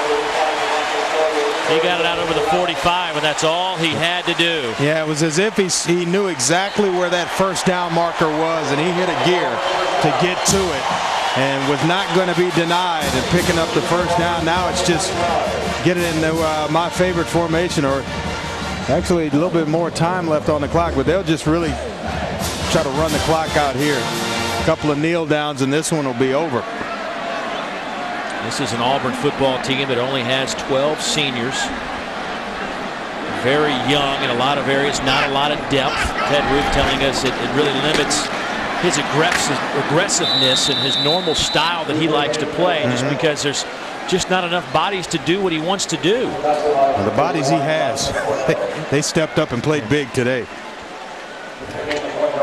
Chris Todd coming off a 47-yard performance last week, and if you combine the last 3 games, a total of 260 yards through the air. Today, 212 yards passing on 12 out of 22. And, you know, Gus Malzahn and Gene Chizik telling us, hey, this is not about Chris Todd. He wasn't the reason we were 5-0, and he's not the reason we lost 3 in a row. Well, you have to have guys that run and catch it for you. You have to have guys to protect you, and a lot of factors play in the quarterback's performance. It is not all on the quarterback by any stretch of the imagination, but he needed this shot in the arm desperately, and I think it came just at the right time for Chris Todd. I don't know this. You answer this question for me, maybe. Even when you lose as the quarterback, you feel like it's on you, I would assume. Oh, yeah, no doubt about it. I mean, you start analyzing, and just about everybody that's ever played quarterback, right after a game is over, you can play back every play in your head and feel like, well, I could have done this differently or this differently to contribute in a different way. But, you know, as quickly as you can remember it, you got to forget it as well to get on down the road. What an afternoon. What a third quarter. Auburn led 10-7 at halftime and started opening up with some big plays like that for Ben Tate. Ben Tate will close the door on the afternoon and hold on to that football. He picks up 16 on that carry. Gene Chizik and company will have some smiles today. I said, Coach, listen, the early game, get out of here. You can enjoy the night. He says, only one way I'm going to enjoy the night. Well, I think he'll enjoy it tonight. We're leaving with a W. Right. Oh. Enjoy some good old Halloween candy. How about that? Meanwhile, it'll be a long trip back to Oxford for Houston Nutt. And how quickly you think you have it, just as quickly you can lose it in this league. But a great win for Auburn. They become bowl eligible under Gene Chizik in his first season with a 33-20 win. We will come back to Auburn and put a wrap on it. Stay with us on the SEC Network.